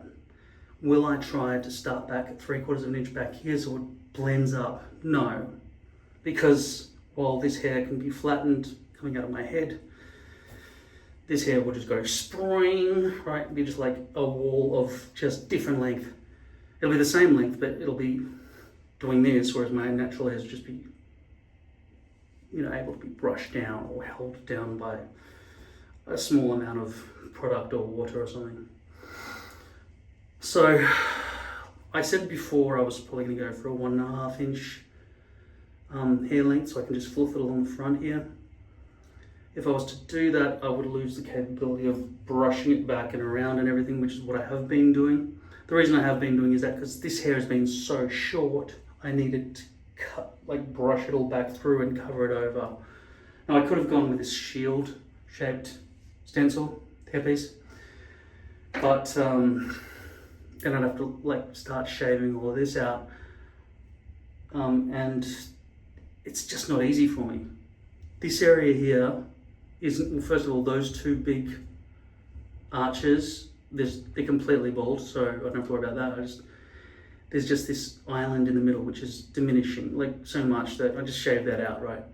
So it's an easy way for me to detect where I need to shave. So the shave zone's easy. Also, this is shorter, so I could potentially, under most circumstances, save money rather than getting something like this, which is 1.5 times the depth. And then this is full price. I'm not just saying it's because it's poly. It doesn't matter what the base material is. I would have to wear a full topper and it would go all the way back. So none of those are hybrids. I'm recommending you buy a hybrid though. Don't buy one hybrid though. If it was your first ever hairpiece, guess your hair color. Don't worry about sending in hair color samples and everything. Just look at the screen and go, that's about right. There are like 25 colors to choose from. Just pick one. Right? Medium dark brown, light brown, red, auburn, blonde, dark blonde, whatever. Black. The waviness level. Just, I mean,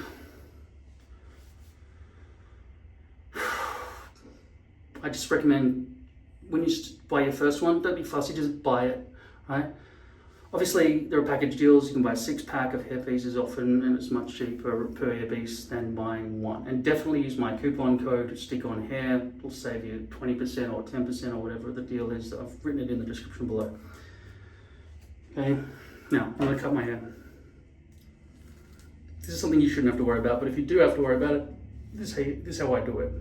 Much easier for me just doing a front partial. I have videos where I've had to do this with a full topper, and it is much, much harder dealing with this mirror camera and everything, right?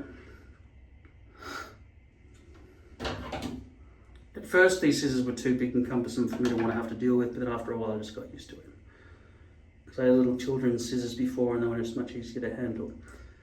Hairdresser scissors, which lock onto your thumb and knuckles, are awful for self haircuts. I wouldn't recommend it. Wait, how am I picking this length? How would you explain how am I picking this length? Arbitrary. Just, that's about right, okay? I'm just guessing, okay? And don't just go straight across like I just did. If you want it to look better, you want to just go in on diagonal angles, more like this, right? So you have various lengths that when they land on each other, they're not like Scarecrow from Wizard of Oz. They're more flowy. Okay, so I've considered that in my mind to be row 1. Rogue 1. Rouge 1. And it was awesome, wasn't it? I watched Rogue One again after having watched Andor. It made it much better. I should have gone straight in and watched A New Hope directly after that too.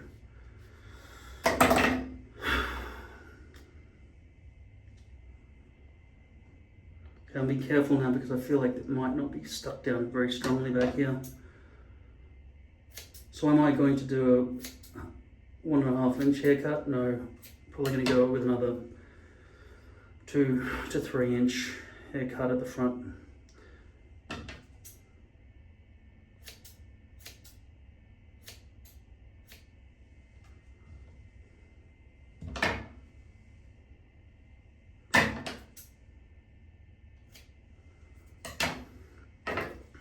So row 2.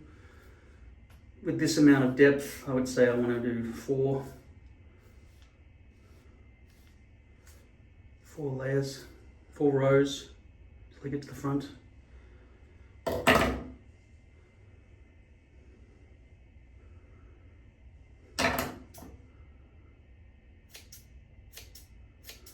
Like I say, you can pay an extra $10 or $30 or something to get both the stencil cut to your size, and you don't even have to make a stencil. You just have to say what the length and the width is, and you just insert those 2 numbers into your order in the form when you're buying the hairpiece or your pack of 6 hairpieces or whatever. So yeah, like I say, you might want to just buy 1 hairpiece to start with, just to make sure it is the right color. If it doesn't match your hair color, send it back without wrecking it. They should give you a refund, especially if they think you're going to buy a lot more in the future.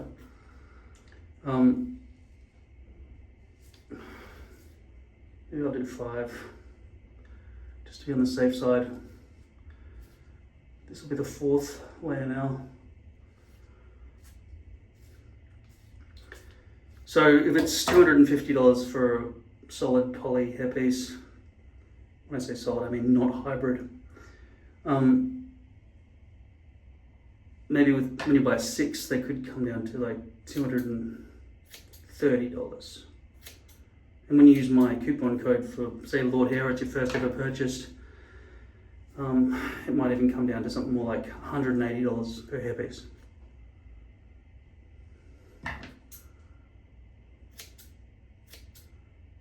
And also, they always have deals. Make sure you sign up to their newsletters.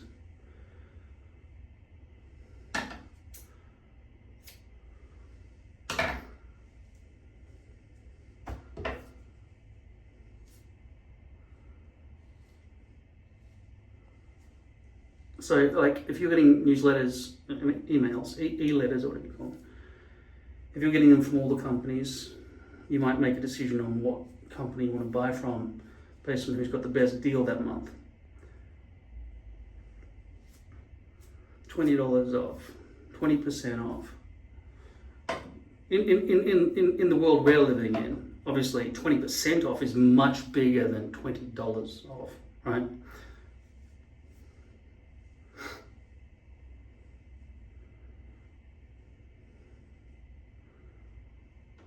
So when you first go to one of these websites, you'd want to have, I don't know, $1,200-1,500 ready to go. That's got no stick down at all, has it? This glue is pretty useless. Which is why I keep going back to acrylic. There's no way the acrylic glue, the Ultra Hold, would be lifting.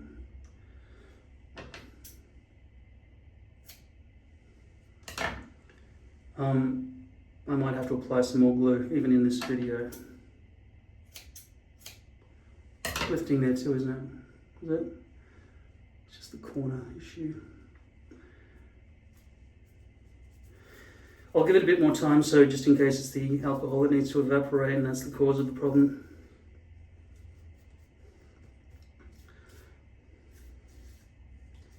There's a lump here that's a snagging issue as well. And I haven't been able to flatten it, unfortunately. It's still staying up. That's a problem. Not a major problem, but not good either. Any plastic that sticks up away from your head is going to be visible to people.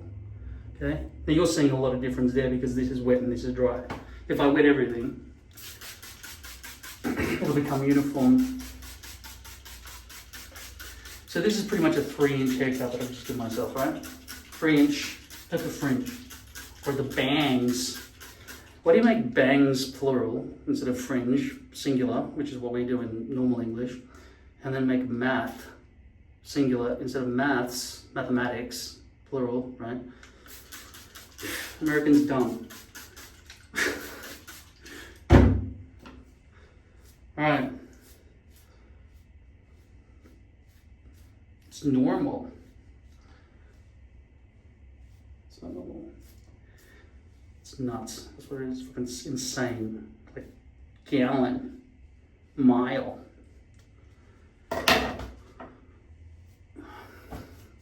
So, when you have these doll's hair lines, how do you disguise them so people don't look at you and go, "What the fuck is wrong with your hairline, you freak?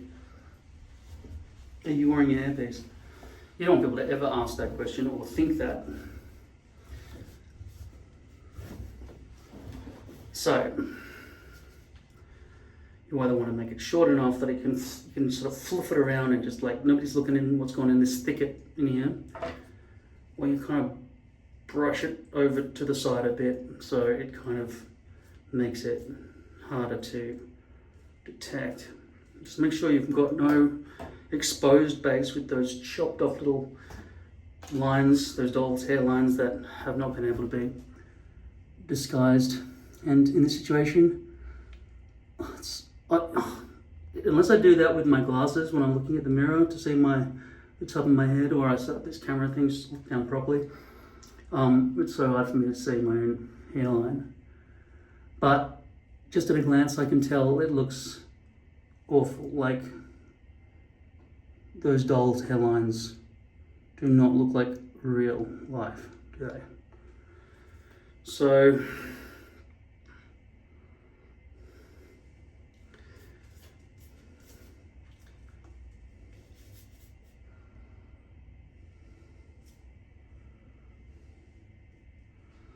I just got to live with it. I mean, the alternative is to try to master the dyeing of blonde hairpieces, blonde poly hairpieces. I just definitely don't want to have to wear lace, okay?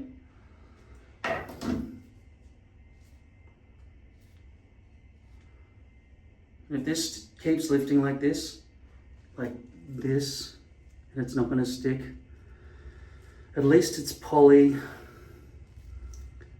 and I can hold it back,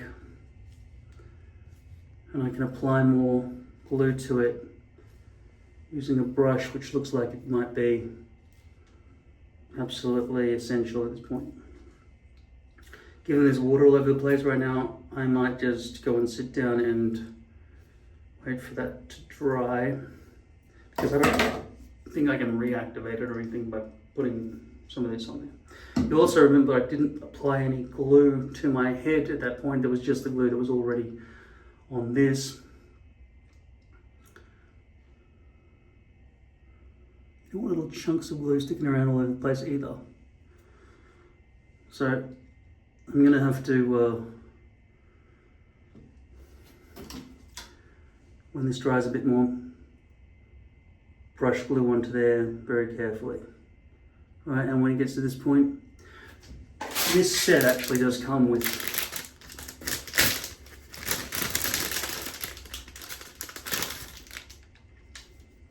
thinner brushes.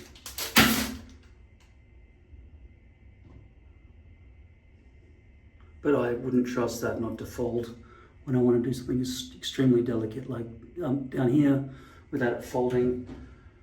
So I'd probably use something that has a solid tip, like a lipstick applicator. Put some glue on there, make sure it's smeared and not chunked, and then get in there just gently.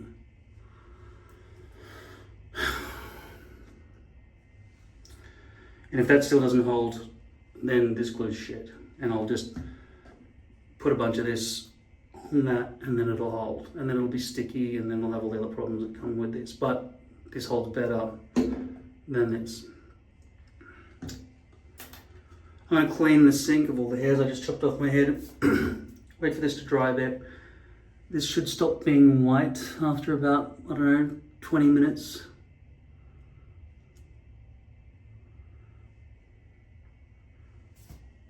And then I'll add more glue to that and stick it back down, and we'll evaluate the end product. Okay, so I went away for a while. Okay, so I've been watching The Last of Us Part 2, and while I was sitting there, I just let this fall back down and pressed it in, and it appears to hold. So I don't need to apply any more glue there. It was probably just the alcohol and everything just not evaporating properly yet. So this is what we're left with without any hair product. It's just still a bit residually wet. And up here,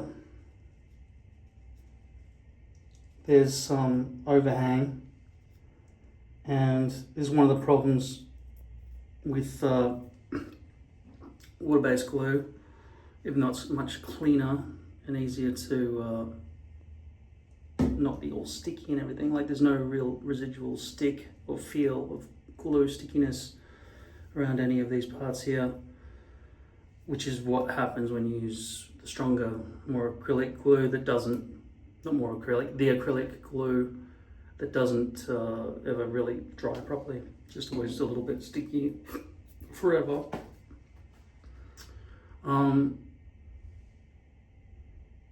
So it's nicer. This is nicer to the touch around the edges, okay? But it doesn't have the enough holding strength to make the hairpiece stick to hair. I wouldn't use this if you're going to stick hair to hair. And back here, You might think, all right, well then just use your little squeezer tube and just squeeze in a bit there and just press it down. No. I don't think there's any way to fix that. Okay, it's just, from my experience, there's just bad luck. It's just bad luck that my stencil doesn't exactly fit my placement. And there's going to be that overhang back here until I take it off and change it, and then maybe reposition it slightly lower. Now when I raise my eyebrows, you can see that dead straight across line here. It's exacerbated a lot because the roots are clearly visible. So right along the front, you're seeing those doll's hairlines exactly in a straight line all the way across here. Now I could try and zigzag, but because those lines are so uniform, they would still look artificial even if I tried to cut in a zigzag pattern, which makes it harder to glue and everything else. With lace, that isn't really an issue, but the issue is the mess of having all of that. Now, to be fair to lace, nearly 100% of the time I've ever used lace, I've used acrylic glue. And you can't put acrylic glue directly onto lace, you can't put any glue directly onto lace. You've got to put it on here. And the stickiness and all the other disgustingness that I've complained about with lace has come from acrylic glue. And as I've just pointed out, this is not disgusting and sticky at all times. It kind of dries dry. Whereas this dries wet and stays wet forever.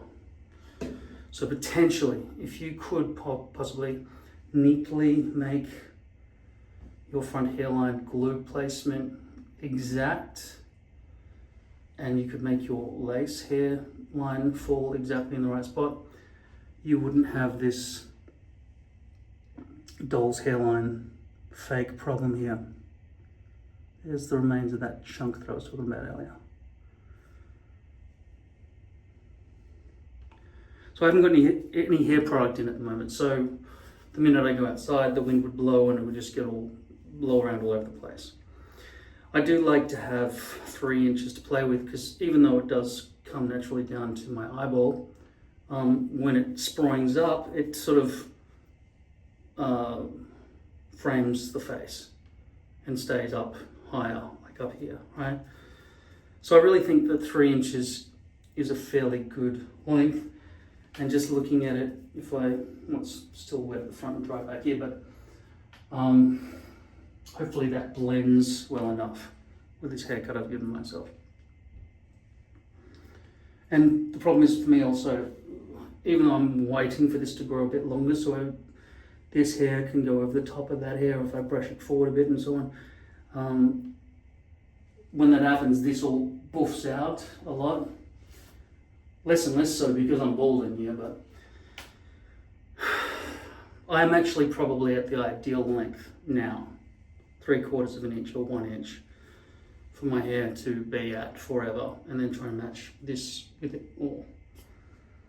Because once my hair type starts getting beyond a certain length, it's really buffy. Now you can see the plastic once it's over the top of a real hair, because when it's against skin, it kind of blends in. So long as nobody's looking down at the doll's hairline fakeness that's going on underneath. But this is a serious issue when it comes to believability, because anyone who looks at you from above, which means that if you're sitting in a chair and somebody's just having a conversation, they go, what the fuck's going on with the top of his head? Plastic's going on. So how do you solve that? You have to try to get your shave zone and your hairpiece matching exactly. Now, something to disguise all of this and make sure your hair doesn't blow around wildly all over the place.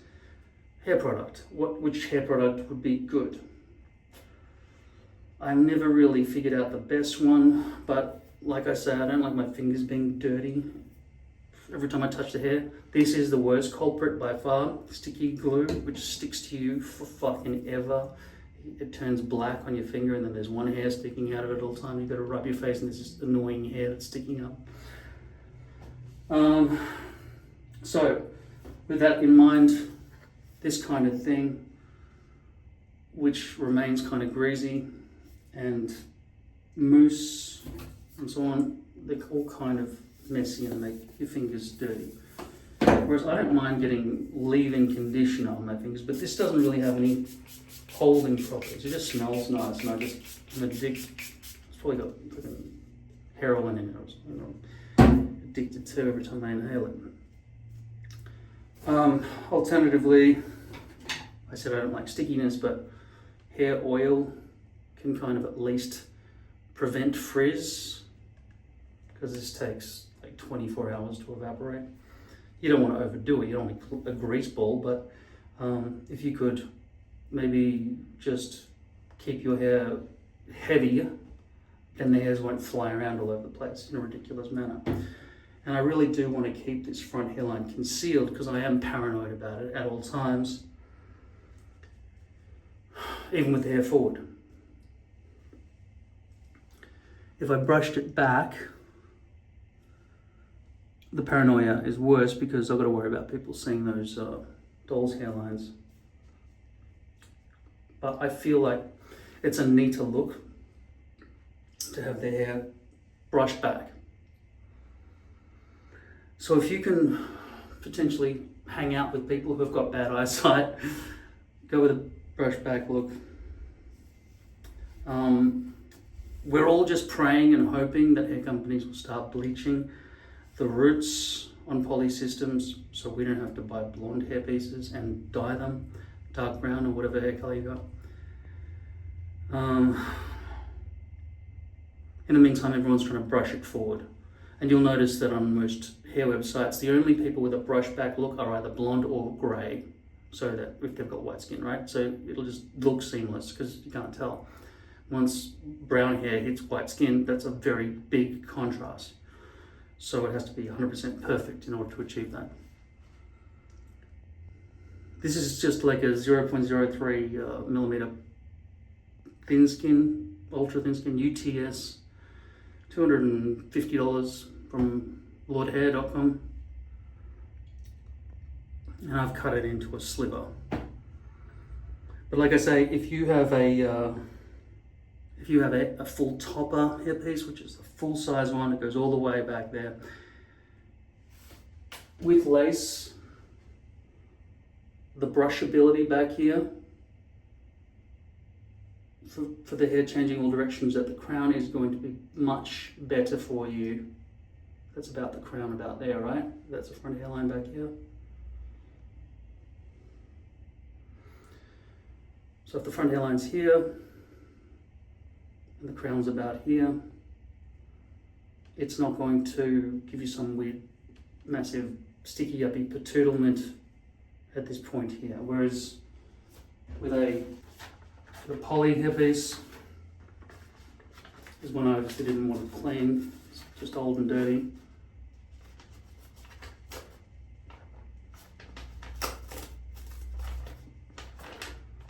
And that's clearly acrylic glue because it's sticking pretty hard. But this Teflon still works extremely well. And they're cheap enough that if they do start getting covered in glue and makes this thing not work very well, oh, I see, this is that. This has got tape and glue all over it. It's not paper, it's like threaded plastic, but Teflon, it's brilliant. I love it. I didn't know it existed until recently. So this has got tape going through it. Getting that tape off is a bullshit job. I'm not going to do it. I'm not going to burn it, it's bad for the environment. I'll throw this in the bin before I ever try to remove that tape again. Because if you ever want to watch a video, I've got videos. Well, there's one specific video where I'm sitting there burning my hands on a foot heater while blasting this thing to try to melt the glue off, so the tape off. On this thing on the back where we hit that's the front hairline there. So the stitching at the crown, hard to see now, it's been flattened a lot, but if it was on my head, you'd notice the crown was here. It was just going flonk in all directions. So that's what you get for having a full poly topper. unless you have exactly 7 inches from your front hairline to where your crown is.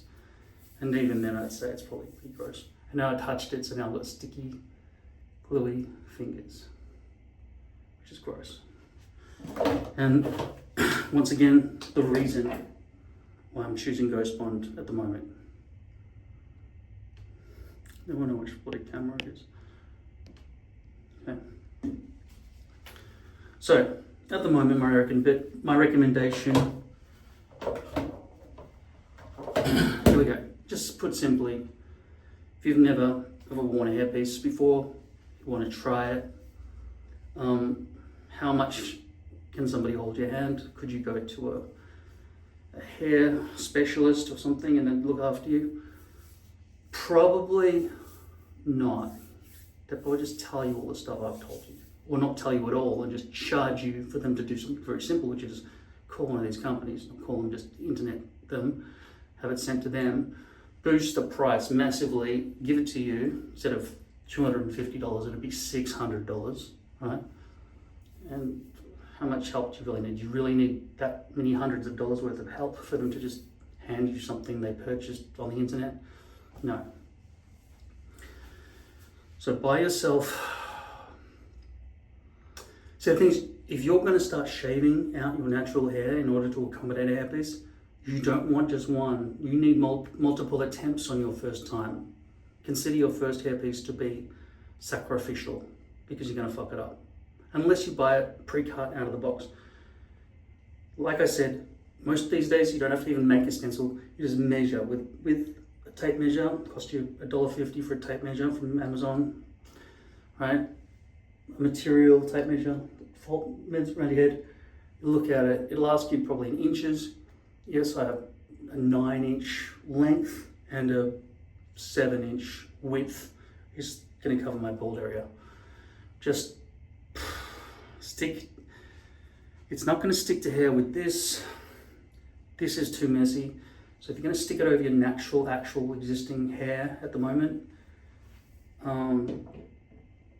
just use some kind of cheap tape and don't use the Ultra Hold 12-yard tape. That's super strong. Like that stuff I just showed you, you're not getting that off. It'll destroy your hairpiece. But it'll, like, the tape will stick to hair enough. Not properly. Or if you are bald and you've accepted it and you've decided you don't accept it anymore, you've probably shaved your head completely anyway, and it doesn't suit you because you look like a fat dickhead with no hair. And you want to look reasonable by wearing a hat made out of hair, which is what the rest of us are doing. Then it's easier for you to start, but it's not going to match. This is what happens. You go on a holiday for a month, right? Just go on a road trip. You got a car, just go somewhere. Don't have a car anyway. Have a van with a bed in it so that wherever you are, you can sleep, right? You're drunk, just go to bed in your car. It's a van, so it's got a bed in it, so perfect. Why would you ever have a car? It's the same dimensions, but you can't do anything with it. You can't even transport stuff from the hardware store. It's useless. Don't get out. Don't have a car. And also you're below the rest of the traffic. Everyone's got an SUV now, so you can't see what the fuck's going on. A van is already high, right? And it's got a bed in the back. So get rid of your car, get a van, normal, logical. Tell me that's the right camera. Buy. So yeah, just get at least, buy 3 hairpieces. Check that they're the right color and they match your natural hair color. Just put them side by side, like this, right? And go, that'll do. That's enough, that's good enough. No one will notice that, right? Don't worry about proper color matching or some shit. It's fine. If you want to go an extra step, because the hair companies do not bleach the roots, you might want to just run some hair bleach along the front for 45 minutes on each of the 3 hair pieces, or just use 2 of them because you might fuck it up and then you'll have destroyed 3 hair pieces. Do that, right? Then it'll be better. It'll be more realistic. It'll blend better from your white pasty skin into your brown hair, if you're the same scenario as me. And I think that's a large percentage of people have got brown hair and white skin, or not completely jet black skin. And in a lot of situations, like, I don't even see black people on those websites as in photographs, because I don't know why that is. Because when you go onto YouTube, most of the people talking about hair sticking hair to your head and everything are black American women. Because there's a whole thing, you know, covering over the afro and having more ability to style it. I know what it's like to have buffy hair. There's a lot you can do with afro hair, but it takes a lot of effort at the barber shop for somebody to plait it down and all these other things. And sometimes it's just easier to stick something over the top of all of it. Anyway, that's why they're doing it, for style, for fashion, not because they've got some mutation in the DHT chemicals in their head that's making their hair fall out. They've got full heads of hair. They just want to change their hairstyle. So they're sticking wigs basically on. And when I look at what these girls are doing with their front hairline and everything, putting on this one-day wig-ass shit glue, and the actual lace is fully visible, with basically the hair from underneath poking through and accentuating the lace that's on top of their hair, they're doing a terrible job. But I guess it's almost the best they can achieve, given they're not willing to shave off the hair underneath. If they shaved their heads, the results would be spectacular. But they don't do that. They don't want to do that. But I mean, you would do it. Like, if you were willing to wear that hairpiece every single day, you'd come to somebody like me, my videos. You wouldn't go to the African American community videos, because they're all putting hair over hair and it doesn't look perfect. Like, along the front hairline, they're just accepting a whole bunch of bullshit here. I'm trying to get realistic here. And if I had really dark skin, obviously there's a big range of darker skin colors, but if you were really dark skin, you could get away with so much. If you got black hair or dark brown hair on dark brown skin, there's so much you could get away with that I can't get away with because of the contrast in dark brown hair and light skin. So, if those girls were to shave their heads, they could get seamless, perfect looking hair, and it would stay on for 2 weeks like the rest, like what we do. See, I mean, the reason I talk about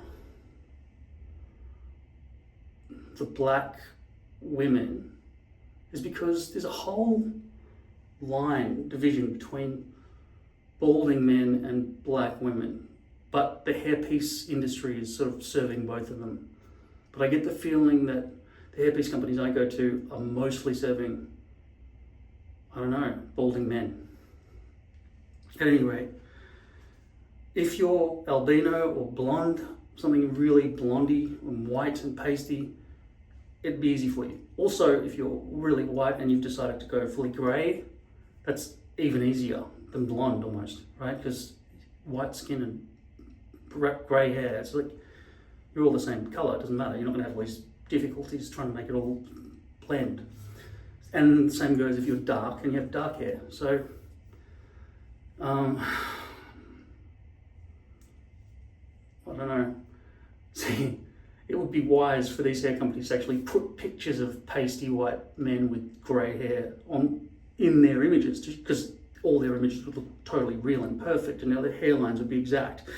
Or if they had black dudes with, or black women with black hair, and you could zoom in on the close-up of the hairline, it would be undetectable. But they don't. Instead, they've got these dudes with like hair pieces that are positioned way too low and just like brushed across like this. Like the hair pieces look like that at the front hairline. That's totally fucking unacceptable. Right? You've got to be able to fluff it around and move it naturally around your face. And I'm actually using the products they're selling and they've got shitty fucking images. Right? Anyway. Hopefully this gives you hope that it is possible to look mostly realistic, given that most of the photographs in those websites look shit.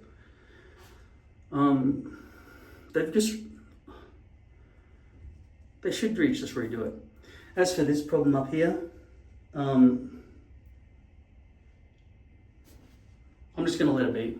I'm just going to let it be there. And hopefully the hairs will fluff around up here when it's dry. And okay, I haven't even told you what hair product I'm going to settle on, because putting this in my hair is really, it's just leave-in conditioner. It's nothing. It doesn't style or hold the hair in any way.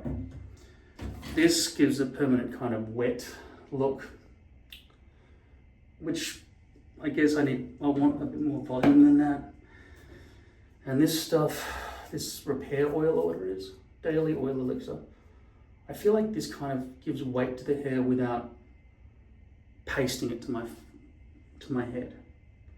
So today I might just go with this. And I don't think that when I rest my head back on the beautiful material of my sofa, it'll leave this big, disgusting, oily circle, but it might. The most common thing I've used over the years has been clay, but I keep forgetting to order more. Clay is really hard stuff, and you put it on your hands and then put it onto the tap a bit, wet it, and you put it through, and when it dries, it kind of, the hairs are kind of just, instead of being like that, they're like clumped together a bit more, and you can sort of fluff it. But that's yucky to touch as well. But at least it can sort of stay in position, so it doesn't frizz and fray all over the place. For right now, I'm just going to put some of this through my hair. I'm going to tap in advance.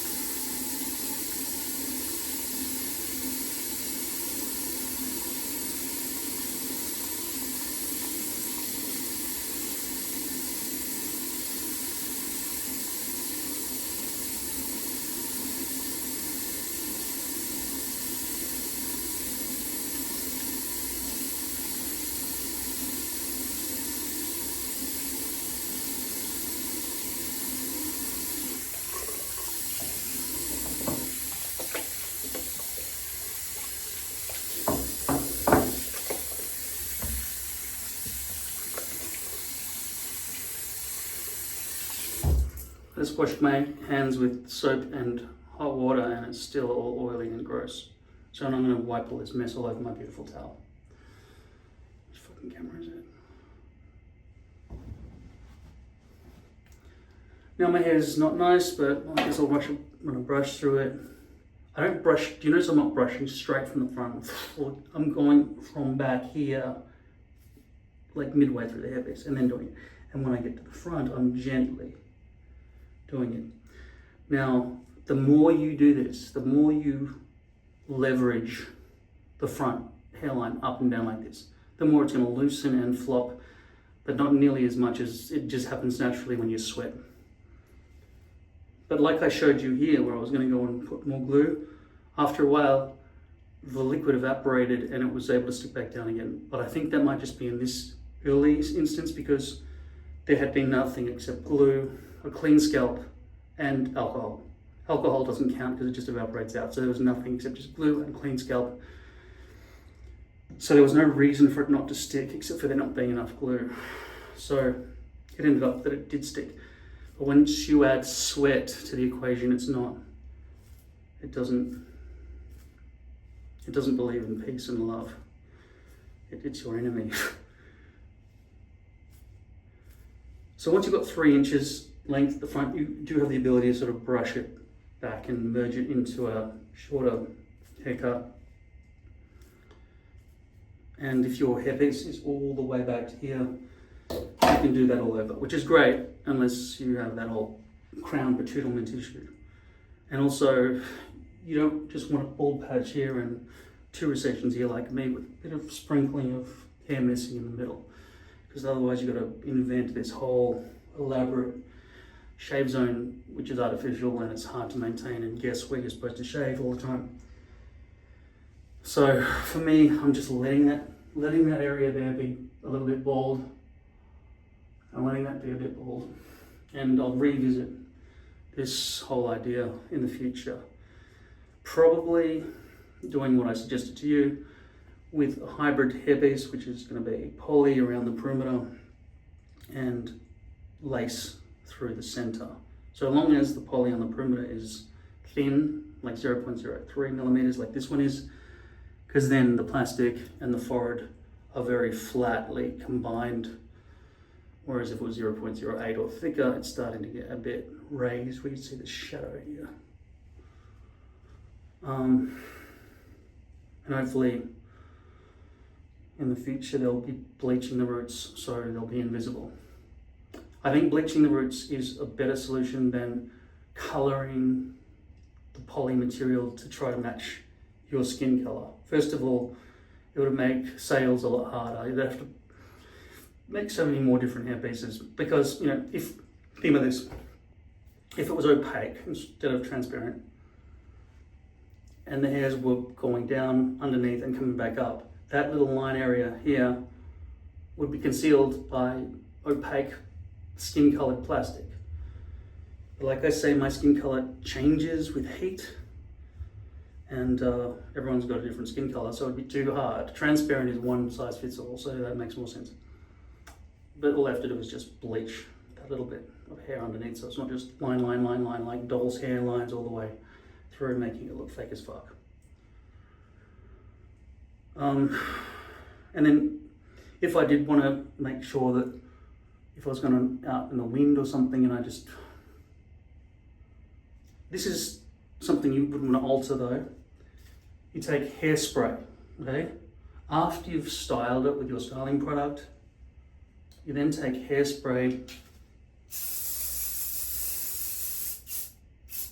Make sure you do it over the whole head. Don't brush and use product in just the hairpiece part and not the real hair part.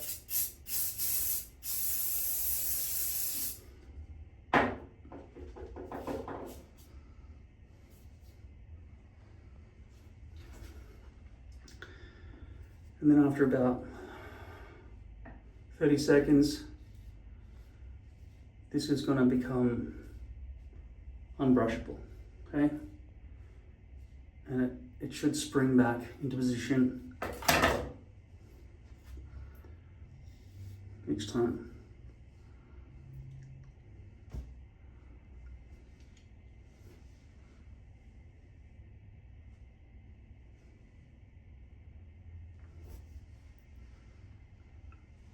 And if it's not staying, use more hairspray.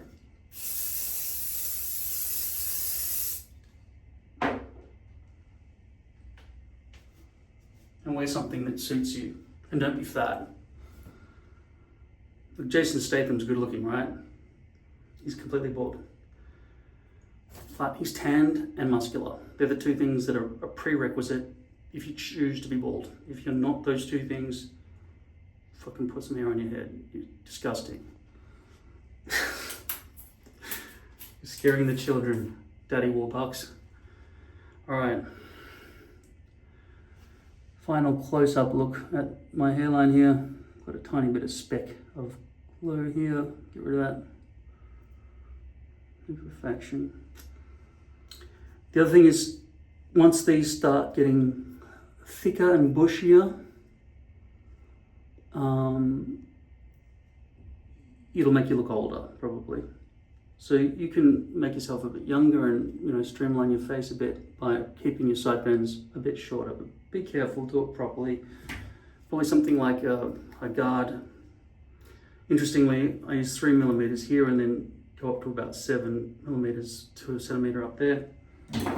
I think Americans are starting to learn what millimeters are and centimeters, right? 10 millimeters in a centimeter, 100 centimeters in a meter. Nobody's talking about decimeters. Decimeter. That's 10 centimeters, right? Anyway, we're not using that. But I think we do need to start talking about megameters, like instead of kilometers, but 1,000,000 of them. Because when we're talking about distances in space, megameter, gigameter, all this sort of stuff, it just makes so much sense. Instead of saying 100,000 kilometers away, right? You just fucking just say 100 megameters away. Right? That's I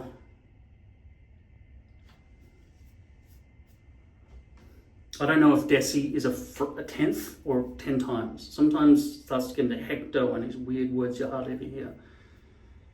Centimeter.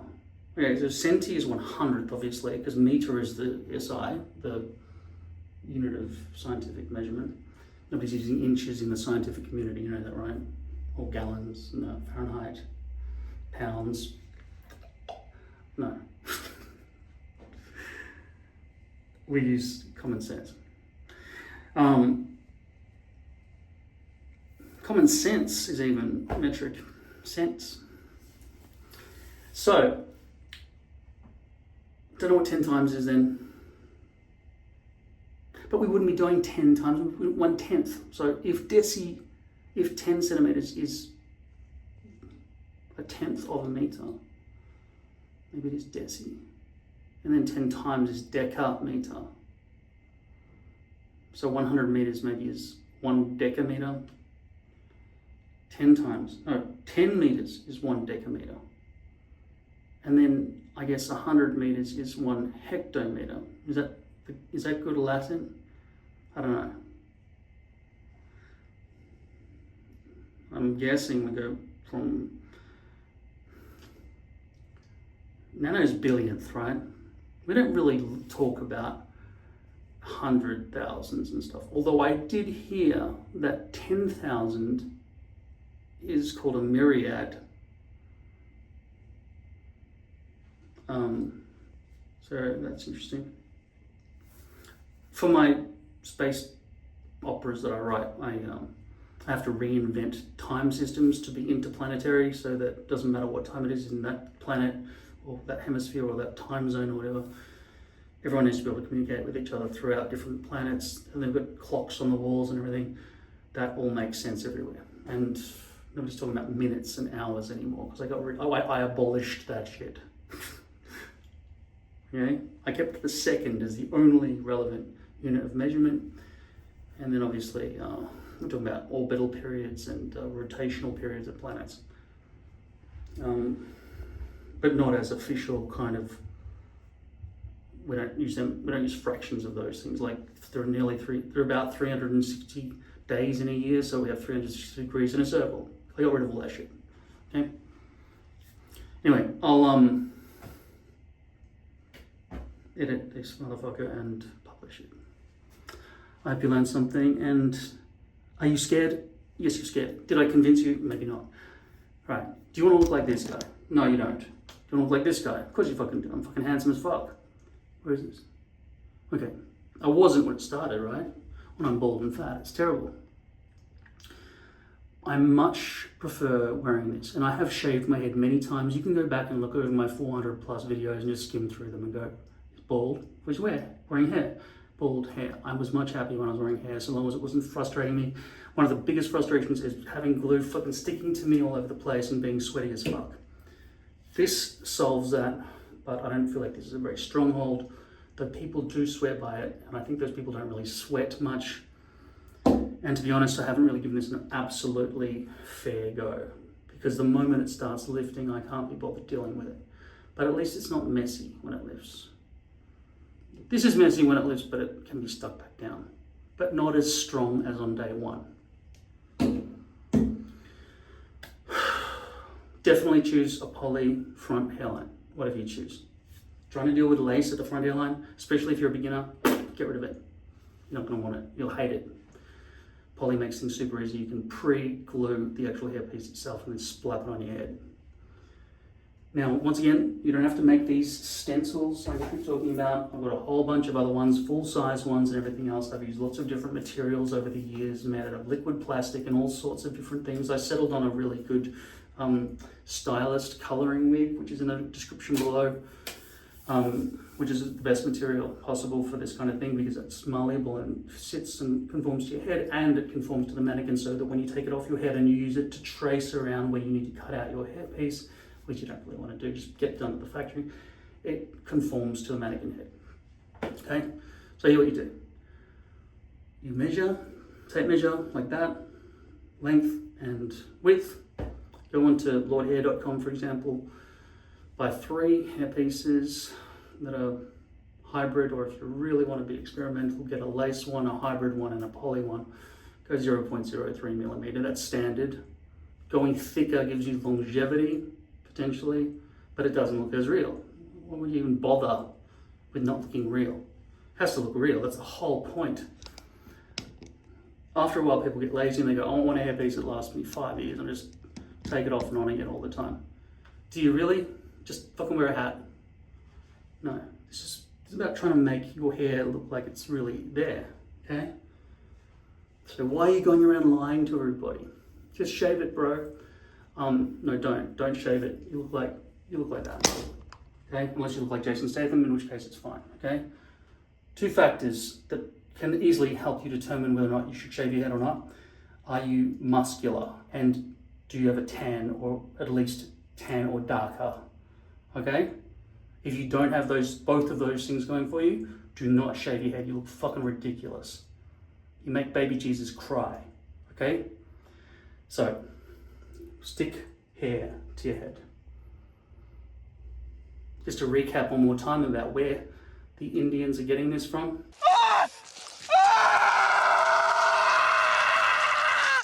Okay. If you can live with that, you'll be happy. Okay? You're bald! No, I'm not. I was bald. I don't like this thing!